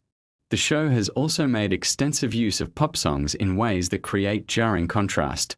A bright, upbeat popular song playing over a scene of violence or corporate manipulation doesn't feel random. It feels like a comment on how culture packages darkness with palatable surfaces. Once you notice this pattern in the show, you can't stop noticing it. Let's get into some facts about the show's viewership and cultural impact because the numbers here are remarkable. When The Boys premiered on Amazon Prime Video in July 2019, it immediately became one of the most watched original series on the platform. But what happened between the first and second seasons is interesting. The gap between Season 1 and Season 2 saw the show's cultural footprint grow enormously, partly because audiences had time to discover it during streaming, share it with friends, and build the kind of word-of-mouth momentum that streaming shows often struggle to generate in real time. By the time Season 2 arrived, the show had become a genuine cultural phenomenon. The second season also benefited from the specific moment in which it landed.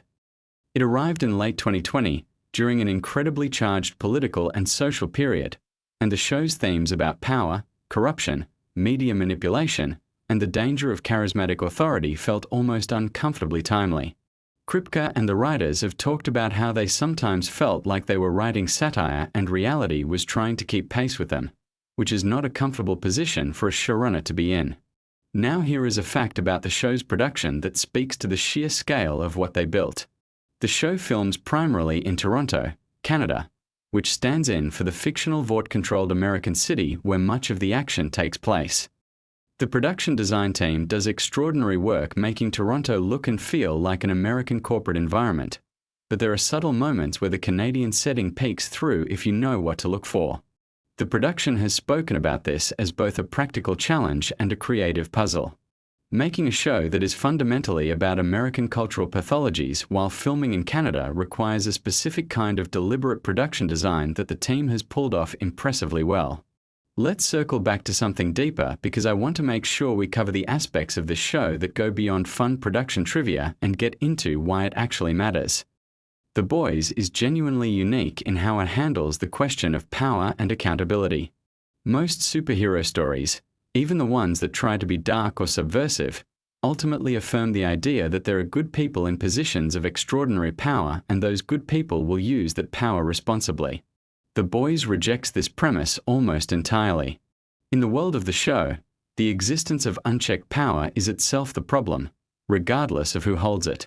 Even the most sympathetic characters in positions of power make choices that compromise their principles because the systems around them reward compromise and punish integrity.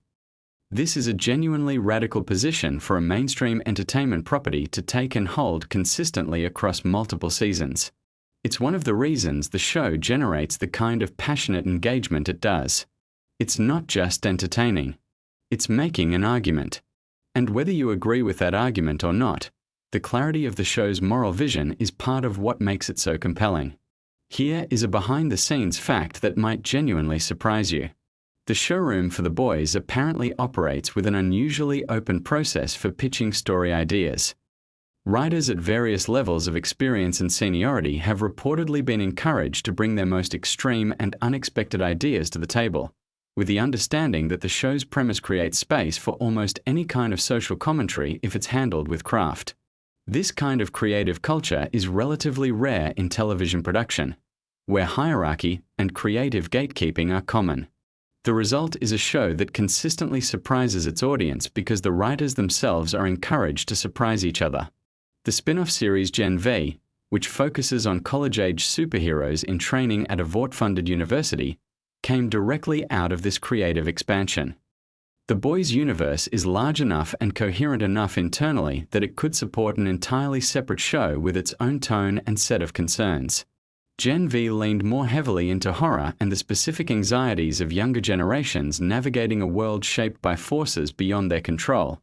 And it worked because the world-building foundation was solid enough to support it. Let me share something about how the show approaches its most extreme content because this is actually important context that changes how you might think about certain scenes. The most graphic and disturbing moments in The Boys are not included for shock value alone. This is something Kripke has addressed directly. The show operates on a principle that extreme content has to carry thematic weight. When something viscerally uncomfortable happens on screen, it's supposed to make you feel something specific about power, about entitlement, about the ways institutions protect people who should face consequences. The discomfort is functional. It's designed to make you sit with something that polished storytelling would let you look away from. This doesn't mean every viewer will appreciate the approach. The show is genuinely not for everyone, and that's by design.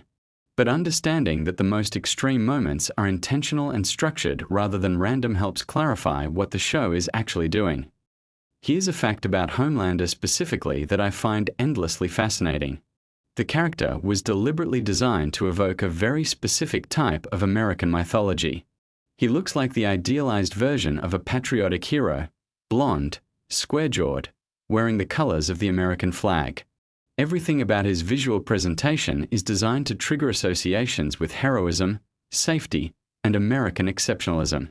The show then systematically dismantles those associations by showing you who Homelander actually is beneath the image.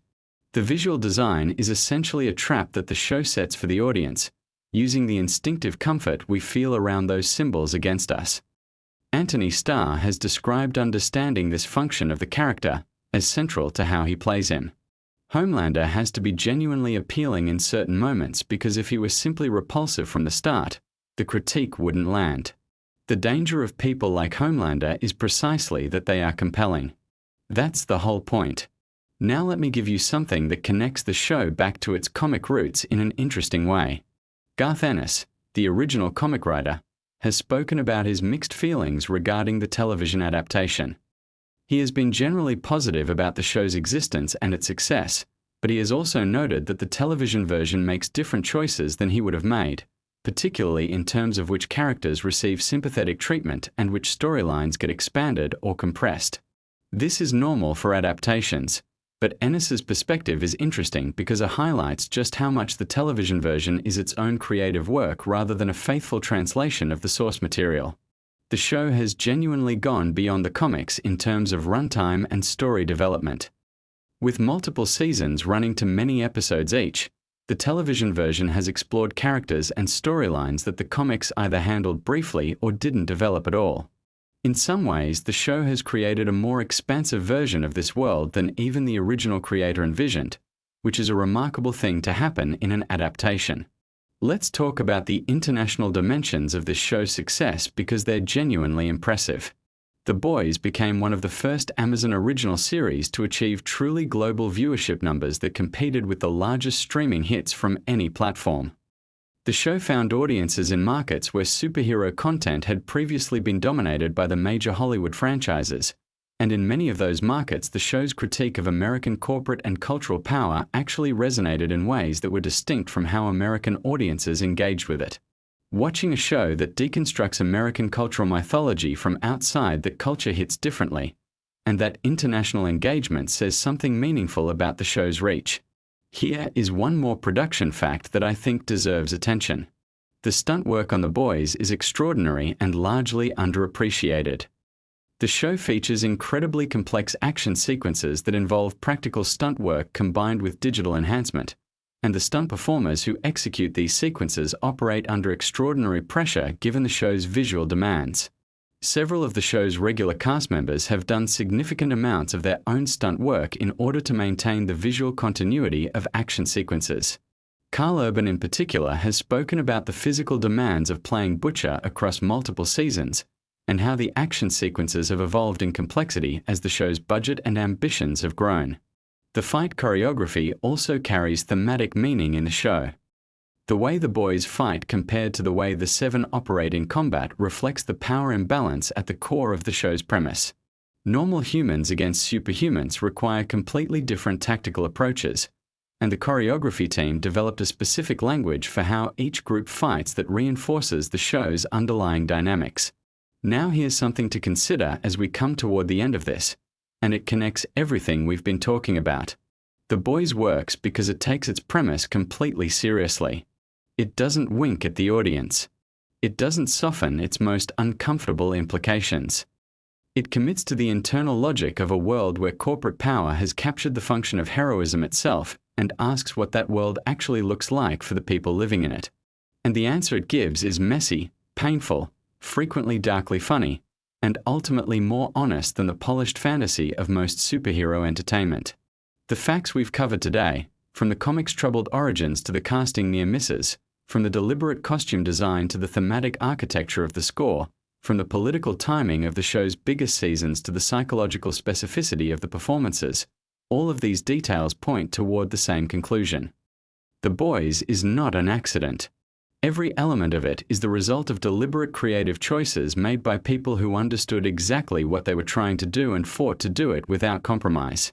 That's what separates it from shows that simply try to be edgy or provocative. Edge without purpose is just noise. The Boys has always known what it's saying and why it needs to say it that way. That's why years after its premiere, it still generates conversation, debate, and passionate engagement from its audience. It earns that engagement by respecting the audience enough to never simplify its own argument. So the next time you watch an episode and something makes you deeply uncomfortable, sit with that feeling instead of immediately reaching for the remote. The discomfort is the point. The show is doing exactly what it set out to do. And knowing the history and intention behind it doesn't make it less impactful. It actually makes it more. If you've made it this far and there's a fact in here that genuinely surprised you or changed how you think about the show, drop it in the comments. I want to know which one hit different for you. And if you want more deep dives like this one into the shows and properties that actually have layers worth exploring, make sure you're subscribed because there is a lot more coming. See you in the next one. Look, I've been watching superhero content for years. I've sat through every Marvel phase, every DC reboot, every streaming disaster. But nothing, and I mean absolutely nothing, has grabbed me by the throat and refused to let go quite like the boys. And here's the thing that keeps me up at night. Most people think they know this show. They've watched it, they've talked about it, they've argued about it online.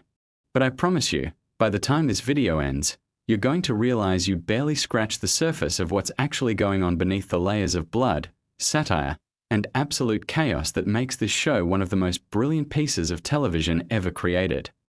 So stay with me, because some of what I'm about to tell you is going to change how you watch every single episode again. Let's start with something that sounds simple but is actually one of the most deliberately crafted decisions the show has ever made. The name Vought International is not random. The creators drew inspiration from real defense contractors and entertainment conglomerates to build a company that feels disturbingly familiar. Vought is essentially a composite nightmare of every major corporation you've ever had a complicated relationship with. It sells the idea of superheroes the same way a fast food chain sells the idea of happiness. The product looks amazing in the marketing. The reality is something entirely different. And that deliberate parallel to modern corporate America is baked into every single logo placement, every press conference, every smile Homelander flashes for the cameras.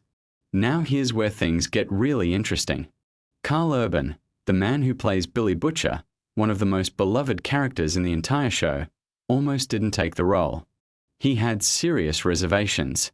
Not because he didn't love the character, but because he wasn't sure the show could actually pull off what it was attempting to do. The source material, the original comic series written by Garth Ennis, is genuinely extreme. We are talking about content that makes even the most shocking moments in the show look like a warm-up. Urban needed to be convinced that the television adaptation would find the right balance between being genuinely provocative and being gratuitous for no reason. Once the showrunner Eric Kripke got him on the phone and laid out the vision, Urban was in. And if you've ever watched Urban in an interview talking about Butcher, you can see that he didn't just take a job. He took on an identity. Speaking of Karl Urban, did you know that his accent in the show required more preparation than almost any other aspect of his performance? Urban is from New Zealand. Billy Butcher is from London's East End. Those are not remotely similar sounds. Urban worked with dialect coaches for an extended period before filming began, and he has spoken in interviews about how he essentially had to rebuild the way he physically forms words to make Butcher sound authentic. What's fascinating is that the accent itself becomes a character. There's a roughness to it, a working-class aggression that tells you everything about where Butcher came from before you even learn his backstory. That's not accident. That's craft. But let's talk about the character who arguably carries the most psychological weight in the entire show. Homelander. Played with terrifying precision by Anthony Starr, a New Zealand actor who, much like Urban, had to completely shed his natural voice and presence to inhabit this role. What most people don't realize is that Homelander was specifically designed to be a deconstruction of Superman, but not the cynical kind of deconstruction that just makes a hero evil for shock value. The writers wanted to ask a genuinely disturbing question. What would a person actually be like if they grew up with those abilities, in that kind of isolation, subjected to that kind of experimental pressure from birth, with no normal human development, no genuine love, no real sense of consequence? The answer they arrived at is Homelander. And it's horrifying because it makes sense.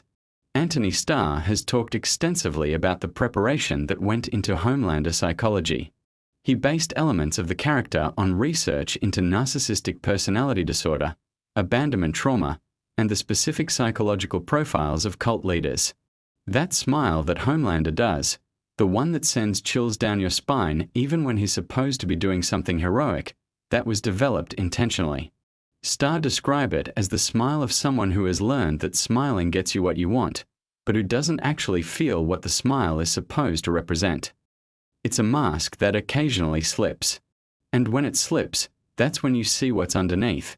And what's underneath is something that didn't get enough of the right things when it needed the most. Now let me tell you something that genuinely blew my mind when I first came across it.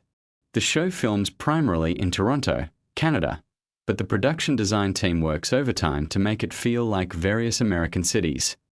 The reason Toronto is used is partly financial, because Canadian production incentives make large-scale television significantly cheaper to produce, but also because the city's architecture is versatile enough to double for multiple American locations with the right dressing. What's remarkable is how successfully this works. The Vought Tower, the streets, the neighborhoods, all of it has been built, dressed, and filtered to feel distinctly American in its visual language. It's a deliberate construction of a place that represents America without actually being America. Which, when you think about the show's themes around image versus reality, feels oddly appropriate. Let's get into the comic books for a second, because the relationship between the source material and the show is one of the most fascinating production stories in recent television history. Garth Ennis wrote the original Boys comic series starting in 2006. He created it as a genuinely angry, frequently grotesque response to what he saw as the sanitization of superhero stories and the cultural moment of the mid-2000s. The comic does not hold back. In ways that would be essentially impossible to put directly on a streaming platform, it goes to places that are designed to make you uncomfortable on a fundamental level. When Amazon picked up the adaptation, the challenge was enormous. How do you take source material that operates at a kind of creative extreme and translate it into something that keeps the spirit, keeps the rage, keeps the satire, but also functions as prestige television that can reach a mainstream audience? Eric Kripke's answer was to treat the comic as a starting point rather than a blueprint. Significant characters were reconceived. Story arcs were restructured. Tonal adjustments were made that changed some aspects dramatically. And in many cases, the show actually deepens the ideas that the comic introduced by giving them more space to breathe and more contemporary cultural targets to aim at. The result is something that longtime comic readers often find surprising, not because the show is worse, but because it becomes its own thing with its own logic and its own distinct personality. One specific example that's worth mentioning is the character of Starlight, played by Erin Moriarty. In the comics, Starlight's arc is significant but differs in some important structural ways from what the show does with her. The television version of Starlight transforms into something much more central and much more emotionally resonant than her comic counterpart. She becomes the show's moral compass in a way that gives the audience someone to orient around, someone whose perspective shifts alongside theirs as the world of Vought is slowly revealed to be exactly as corrupt as the most cynical person in the room always suspected. Moriarty herself has spoken about how the character evolved significantly through the writing process, and that she had ongoing conversations with the writers about who Annie January really is beneath the superhero identity. Here's a detail that a lot of viewers miss entirely. The Seven, the elite superhero team at the center of the show, is deliberately structured to parallel the Justice League in ways that go beyond just the obvious Homelander and Superman comparison. Each member maps onto a DC icon in a way that then exposes something specific about that archetype. The Deep has elements that parallel Aquaman, complete with the complicated relationship to an underwater identity that the character is made to feel embarrassed about. Queen Maeve has Wonder Woman energy, a warrior with ancient strength who has been so thoroughly compromised by corporate machinery that she can barely remember who she was before Vought got their hands on her. A-Train has a Flash parallel, a speedster whose entire identity has been consumed by the performance of being a speedster, to the point where the performance and the person have become almost indistinguishable. By setting up these parallels, the show can then systematically interrogate every assumption that the original archetypes carry with them. What does Aquaman look like when the idea of being a sea-based hero is turned into a branding opportunity? What does Wonder Woman look like after decades of being told by men in suits how to present herself to a public that will never fully understand her? The answers are uncomfortable because they're meant to be. Now let's talk about the production side for a moment, because the practical effects work on this show deserves way more recognition than it typically gets. The Boys is famous for its shocking visual moments. The whale scene, the first episode's ending, various other sequences that viewers tend to describe in hushed, slightly traumatized tones to people who haven't seen the show yet. What most people don't realize is how much of this is achieved through a combination of practical effects and digital work that is genuinely innovative. The effects teams have won industry recognition for their work precisely because the challenge is so unusual. Most visual effects work is about making something fantastical look real. On The Boys, the challenge is often making something real look even more viscerally present than it would naturally feel. The goal isn't seamless integration. The goal is impact. The exploding heads, a recurring motif in the show, require careful coordination between the practical effects department and the digital team. The initial physics of the event is often done practically, with rigs and materials that create a genuinely physical result, and then that physical result is extended and enhanced digitally to reach the precise level of visual intensity the scene requires. It sounds technical, and it is, but the reason it matters is because you can feel it. There's a texture to the show's violence that CGI alone could never achieve, and that texture is what makes the show's horror land with such force. Let me shift to something a little more unexpected. The music supervision on The Boys is doing something genuinely clever that I think flies under the radar for a lot of viewers. The song choices in this show are not just atmosphere or tone setting. They are editorial commentary. When you hear a specific piece of music playing over a specific scene, the show is often doing something deliberately ironic or confrontational, using the cultural associations of the song to create a third layer of meaning that exists between the scene's surface narrative and its emotional subtext. The most famous example might be the use of an upbeat, familiar piece of music playing over something deeply disturbing. The contrast creates a specific emotional texture that the show has made almost a signature. But the more you watch with attention to the music, the more you realize that every choice is intentional. The showrunners have talked about spending significant time in the writer's room discussing what a particular scene's music should achieve thematically, not just emotionally. That level of deliberateness in music supervision is rare in television, and it contributes enormously to the show's distinctive feel. Now, I want to talk about something that I think represents the deepest layer of what The Boys is actually doing. And this is the part where I want you to really pay attention. The show is, at its core, about power. Specifically about what happens to people and institutions when accountability disappears.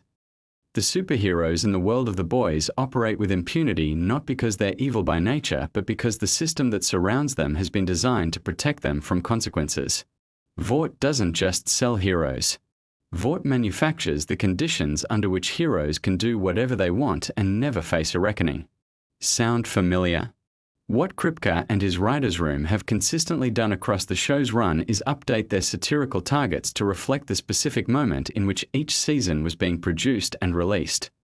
The show has addressed media manipulation, social media culture, the celebrity industrial complex, political extremism, corporate immunity, and the way that charisma can be weaponized against populations who are desperate for someone to believe in. These aren't background elements. They're the actual subject matter that the superhero aesthetic is being used to examine. In interviews, Kripke has been remarkably transparent about the fact that the show is political by design, not by accident. He has specifically discussed wanting to create content that could cut through the noise of an extremely saturated media environment by being so viscerally entertaining that viewers would engage with ideas they might otherwise avoid. The superheroes are the delivery mechanism. The ideas are the payload. Here's something about the casting process that I find endlessly fascinating. Jack Quaid, who plays Huey Campbell, the closest thing the show has to a traditional audience surrogate and everyman protagonist, was cast in part because of a quality the producers identified as essential and genuinely rare. He reads as genuinely decent. In a show populated by characters who are compromised, damaged, corrupted, or operating in moral gray zones of varying density, Huey needs to function as the viewer's point of entry. He can't be too naive or he's annoying. He can't be too savvy or he loses the quality that makes him sympathetic. Quaid threads this needle in a way that even the writers have described as unexpectedly precise.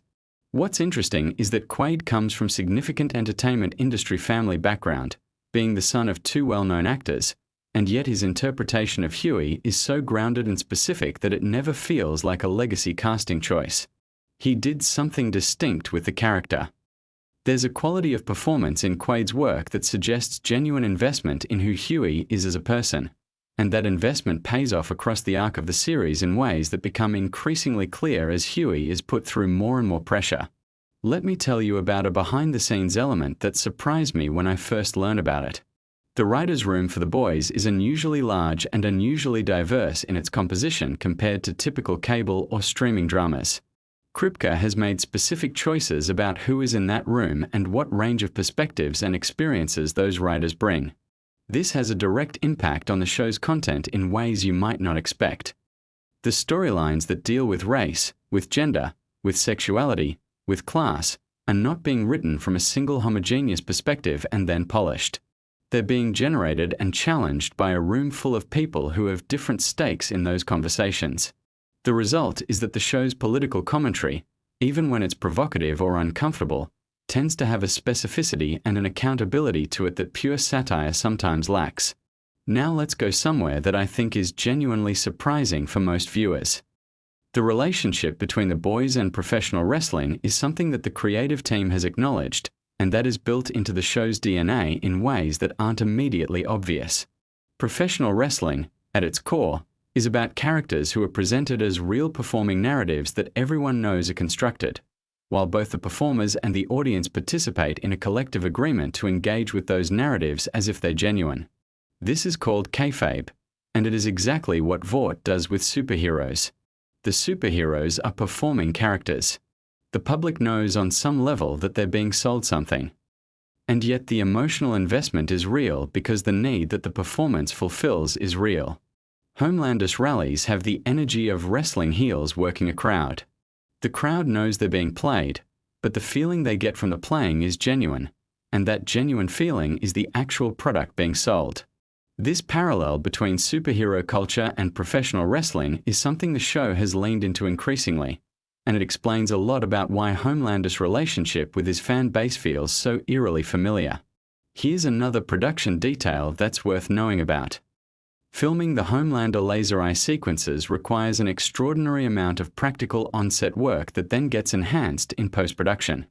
Anthony Starr has to perform in very specific physical ways with specific eye directions and facial tensions to create the base footage that the effects team can then work with. In interviews, Starr has described the experience of performing a laser sequence as requiring a kind of physical concentration that is different from regular acting work because you're committing to a physical action while knowing that the actual visible result of that action will only exist in post-production. You have to be fully present in something you can't actually see. Let's talk about Soulja Boy for a moment, because the addition of Jensen Ackles to the cast in the third season is one of the more interesting casting decisions in the show's run. Ackles came into The Boys with an enormous existing fan base from his years as Dean Winchester on Supernatural, a show Eric Kripke actually created. That relationship between Kripke and Ackles spans more than a decade of creative collaboration, and the decision to bring Ackles into The Boys universe is loaded with that history. Kripke has been clear in interviews that he wanted Ackles specifically and wrote the role of Soulja Boy with that casting in mind. What's interesting about Soulja Boy as a character is that he functions as a deconstructed version of the classic American hero archetype, specifically the World War II-era heroism mythology that American culture has used to construct a specific self-image. Soulja Boy is what happens when the mythology of American greatness is stripped down to its actual human components, and you have to reckon with what's actually there. Ackles' performance brings a quality that's essential to making this work. There's a genuine star presence to him, a physical confidence and charisma that makes it credible that this person could have been a symbol.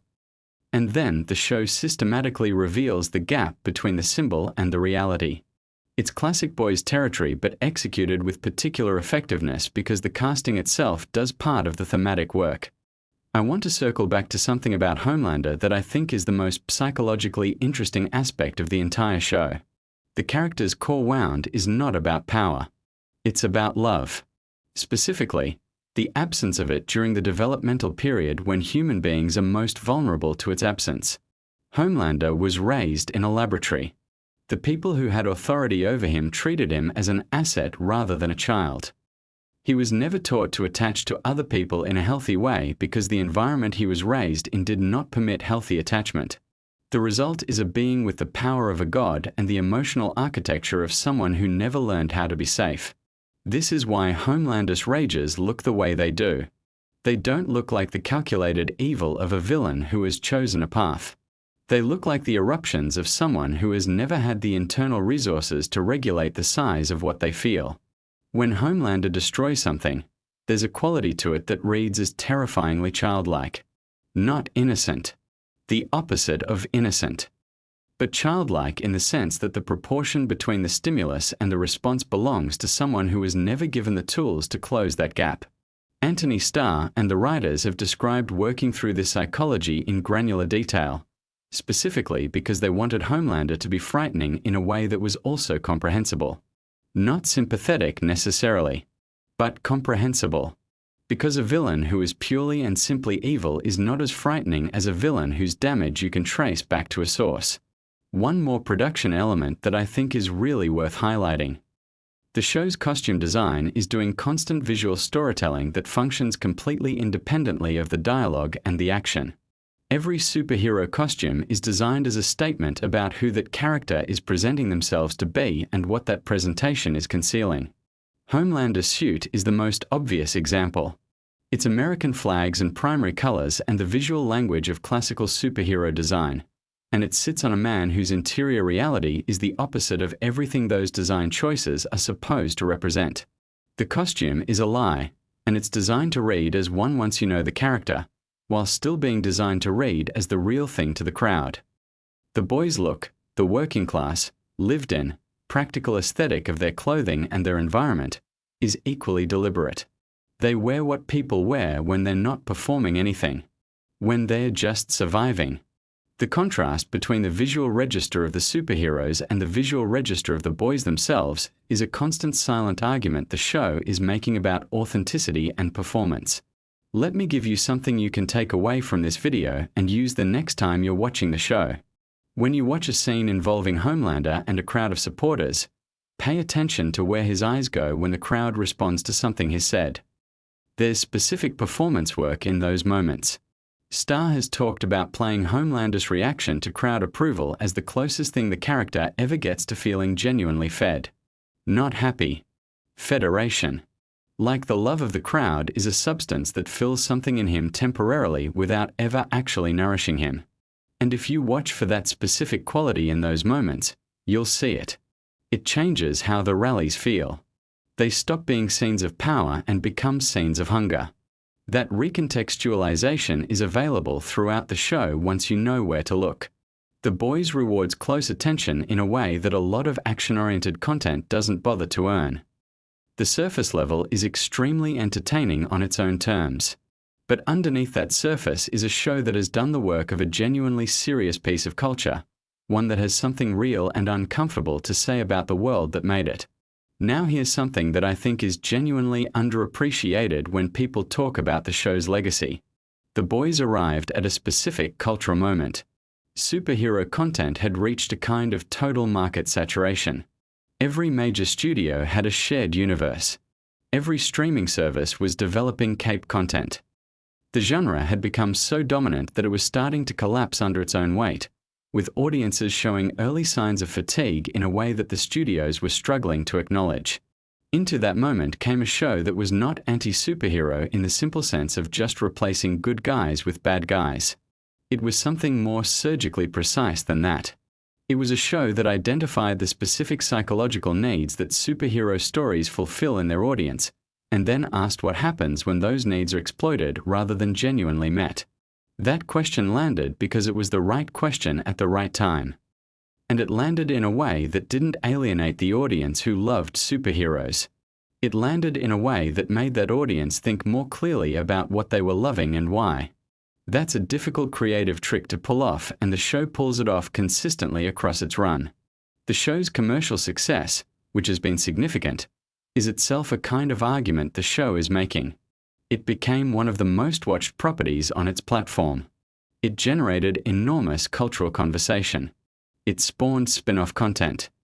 All of this happened because it was doing something that the content it was criticizing had stopped doing, which was treating its audience as intelligent adults who deserved to have genuinely challenging ideas delivered to them inside genuinely entertaining packaging. And that, ultimately, might be the most interesting fact about The Boys. Not any specific behind-the-scenes detail, not any specific performance choice, not any specific production decision, though all of those are fascinating and worth knowing. The most interesting fact is that it exists at all. That a show this angry, this political, this willing to be genuinely offensive in service of genuine ideas, found an audience of millions. That it became mainstream without becoming safe. That it influenced how the industry thinks about superhero content at exactly the moment when that influence was needed.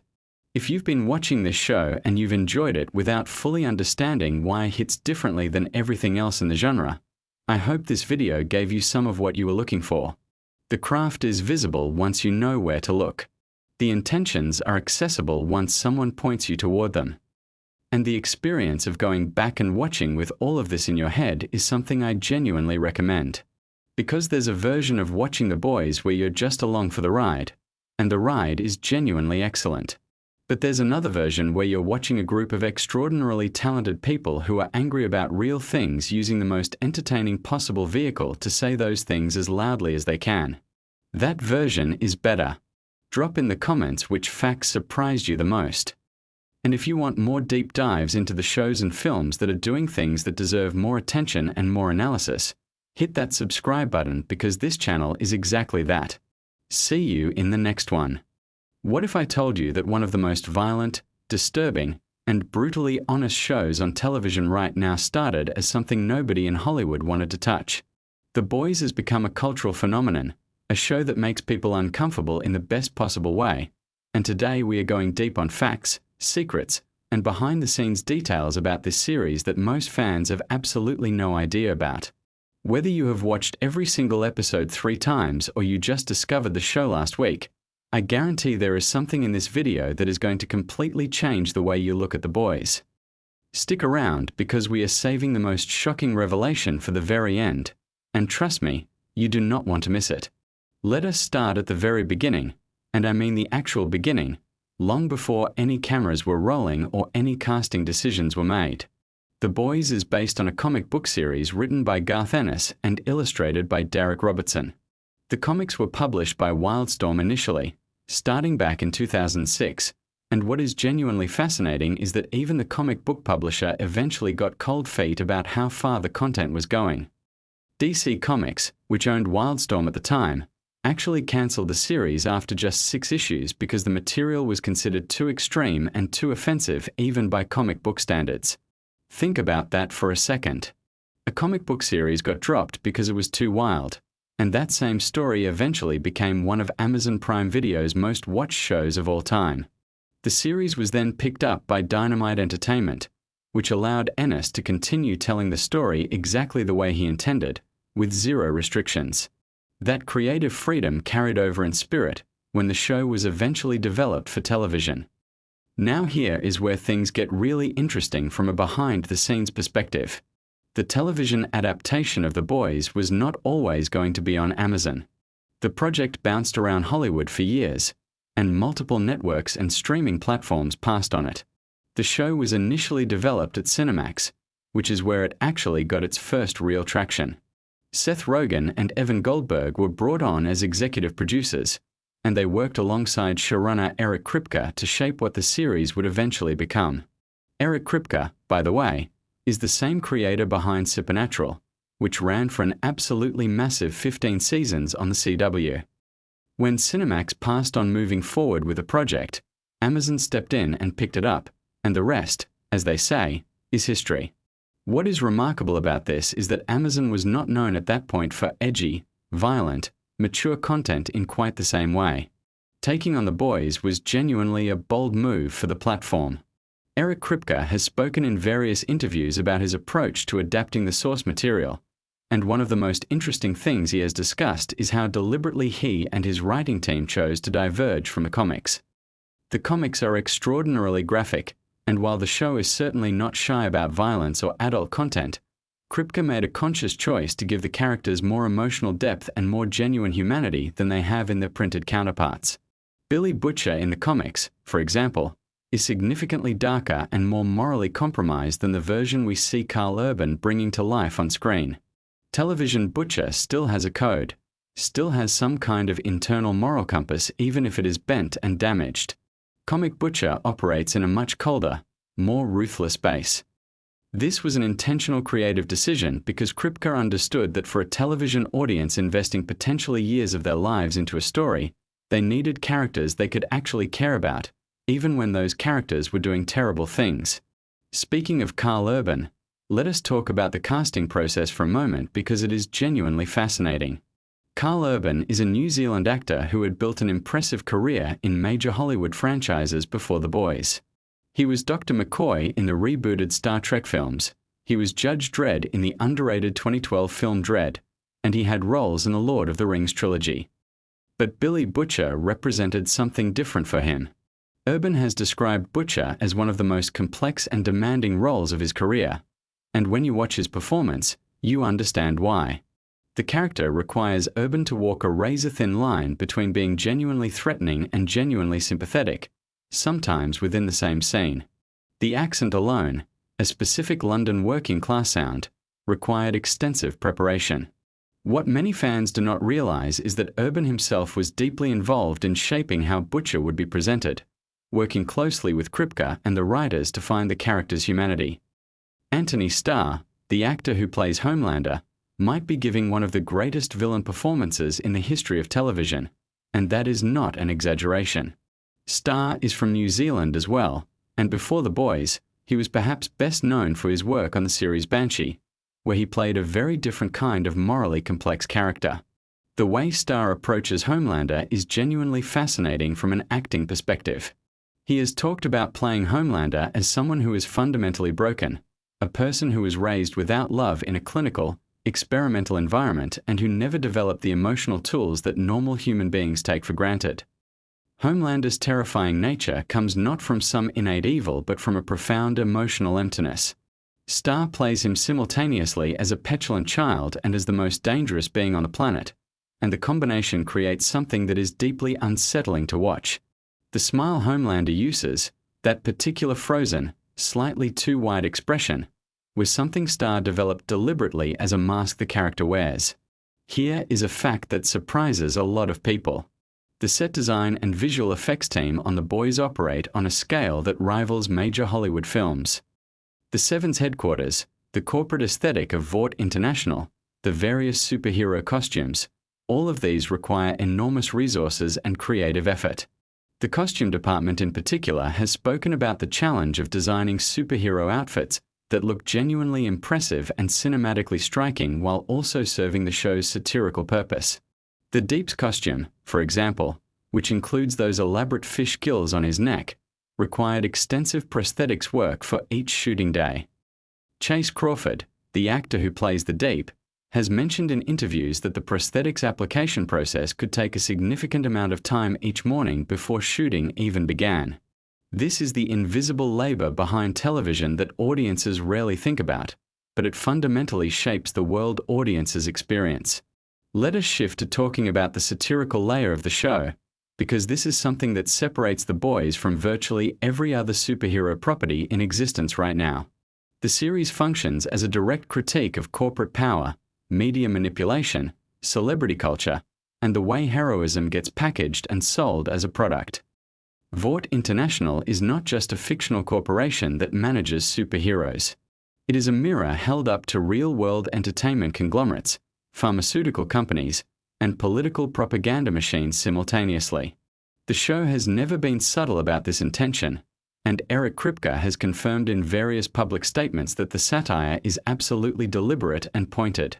What is striking is how the show has managed to be politically critical in ways that resonate with viewers across different parts of the political spectrum.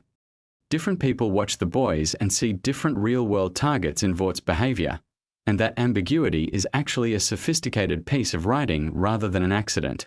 The character of Starlight, played by Erin Moriarty, went through significant development between the source material and the television series. In the comics, Annie January is present, but her arc and her relationship with the other characters unfolds quite differently. The television version of Starlight is more fully realized, given more agency, and serves as the moral center of the story in a way that grounds the show's more extreme elements. Moriarty has spoken about the physical and emotional demands of playing a character who is essentially trapped between two worlds, someone who genuinely wants to be good in an environment that punishes and exploits genuine goodness. The show uses Starlight's experience to comment on what happens to idealism when it collides with institutional corruption, which is one of the most quietly devastating threads running through the entire series. Now let us get into some production details that even dedicated fans tend to not know about. The Boys films primarily in Toronto, Canada, which stands in for a fictionalized version of New York City. Canadian tax incentives make Toronto an attractive production location for many American streaming and network productions, but the crew has to work creatively to make a Canadian city read convincingly as the American metropolis. Set decorators, location scouts, and digital effects artists all collaborate to transform Toronto streets, buildings, and public spaces into the show's version of New York. Some locations are used largely as they are with minimal modification, while others require substantial transformation. This is an enormous logistical challenge that unfolds across every single episode. The gore and special effects work on The Boys has become somewhat legendary in television production circles. The show is famous for pushing boundaries in terms of what it depicts visually, and achieving those effects requires a combination of practical effects work and digital enhancement. The practical effects team builds props, creates prosthetics, and uses various physical techniques to produce visceral moments that then get refined or augmented in post-production. There is a creative philosophy behind this approach, which is that practical effects, things that physically exist on set, tend to look more convincing and more genuinely shocking than purely digital creations. The two approaches work together to produce moments that genuinely make audiences gasp, which is very much the intended effect. One of the most interesting creative decisions the show made early on was regarding how superpowers would be portrayed.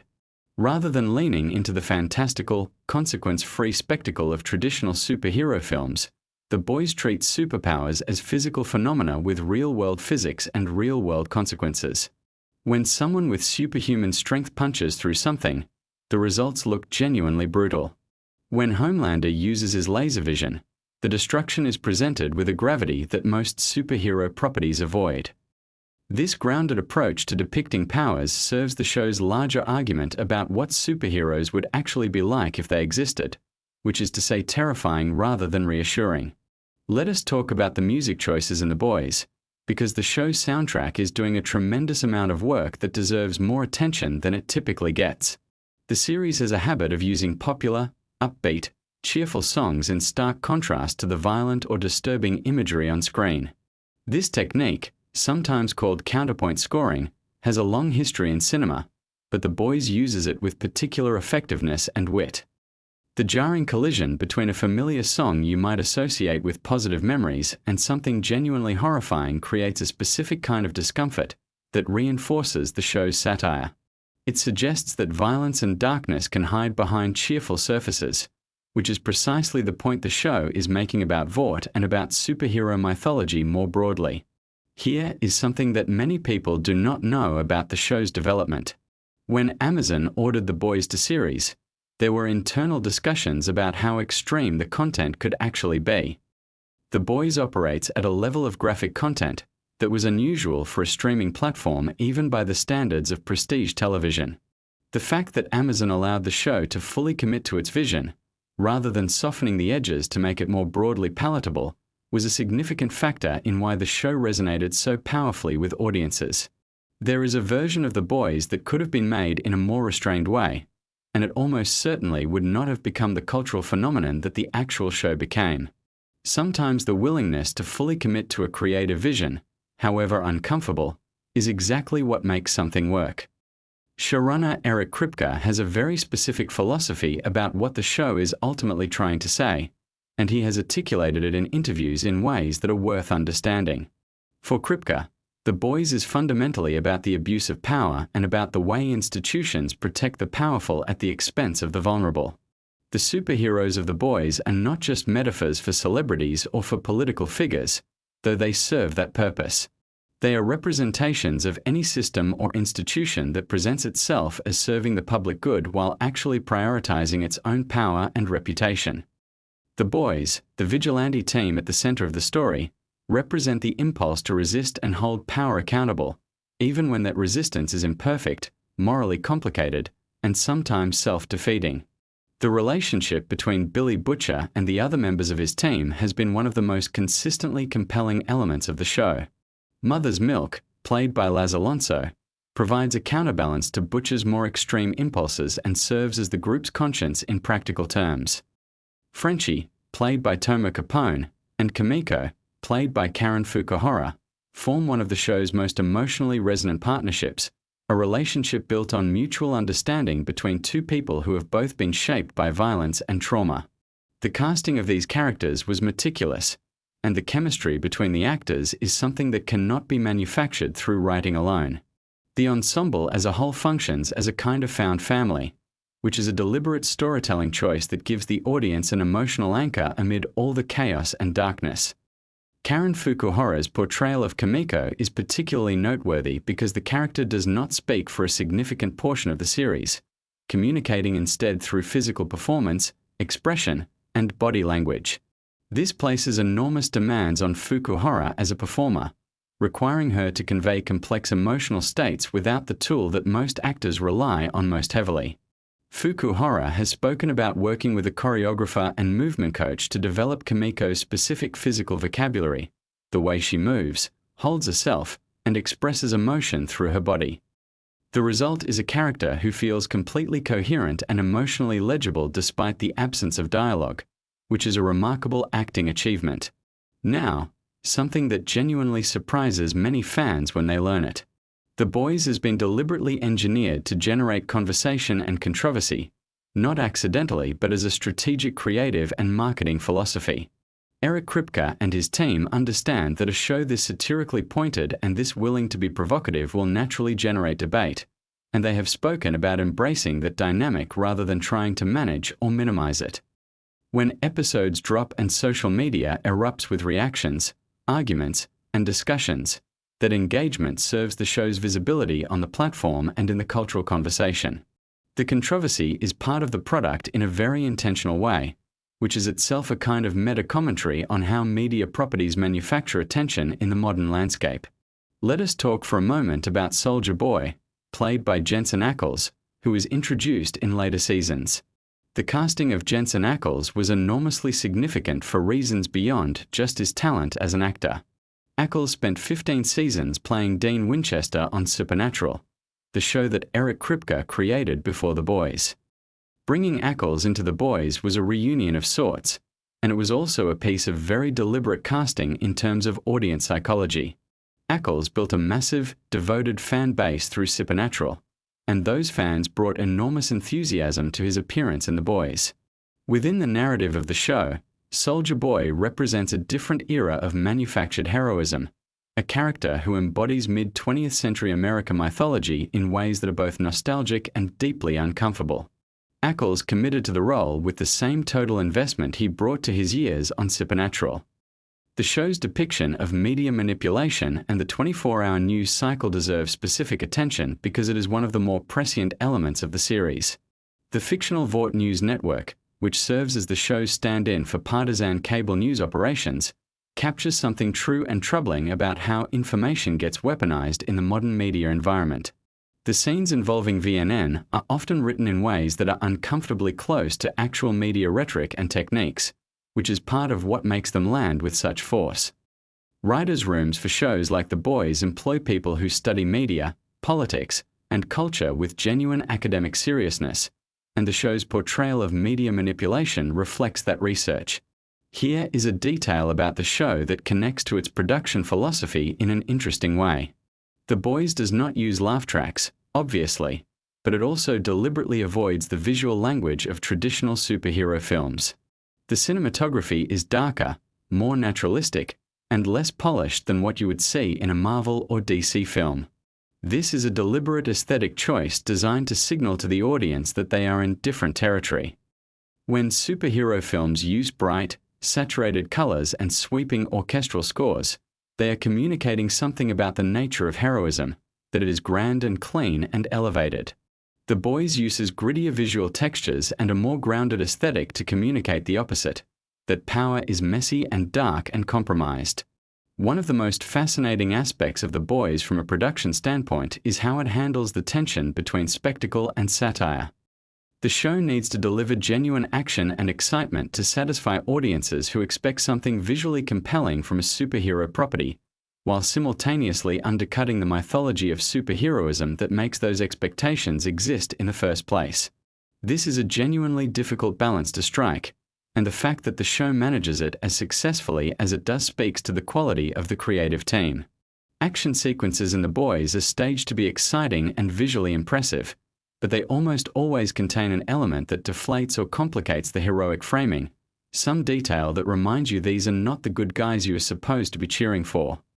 The Boys has spawned a spin-off series called Gen V, which focuses on college-age superheroes attending Godolphin University, a school for young people with powers.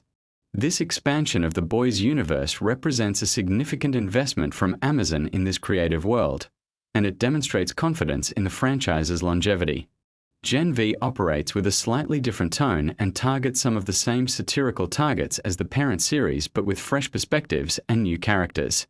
The existence of Gen V also raises interesting questions about how the Boys universe might continue to expand, whether through additional spin-offs, films, or other formats. Something worth discussing is the global resonance the show has found. The Boys has attracted enormous international audiences, not just in the United States, and there are interesting reasons for why the show's themes translate so effectively across different cultural contexts. Corporate power, media manipulation, and the exploitation of vulnerable people by powerful institutions are not uniquely American problems. These are universal experiences, and The Boys speaks to them in ways that resonate regardless of where you happen to be watching from. The show has topped streaming charts in multiple countries, which reflects this universality. The writing room for The Boys has always included writers from diverse backgrounds, and Eric Kripke has spoken about the intentionality behind building a writer's room that brings multiple perspectives to the table. This diversity of experience and viewpoint is reflected in the show's ability to critique power from multiple angles simultaneously. A less diverse creative team might produce a show that critiques power from a single ideological direction, but The Boys manages to raise questions and challenges that resonate with people who hold very different political and social viewpoints. That is a genuinely sophisticated piece of collective writing. Let us talk about fan response for a moment, because the audience for The Boys is one of the most engaged and analytically sophisticated fan communities on the internet.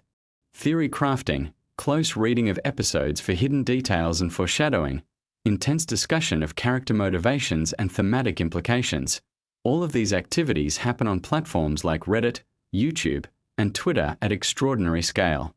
The show rewards this kind of engagement because it is layered with intentional details that only become visible on repeat viewings or on close analysis.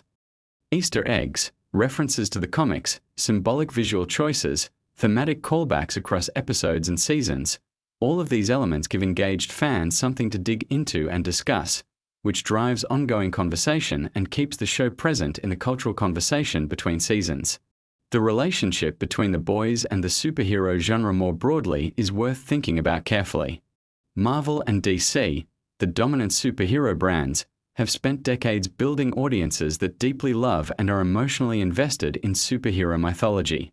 The Boys is both parasitic on that mythology and critical of it simultaneously. It can only work as a satire if the audience has enough familiarity with and affection for superhero conventions to feel the impact when those conventions are violated or inverted.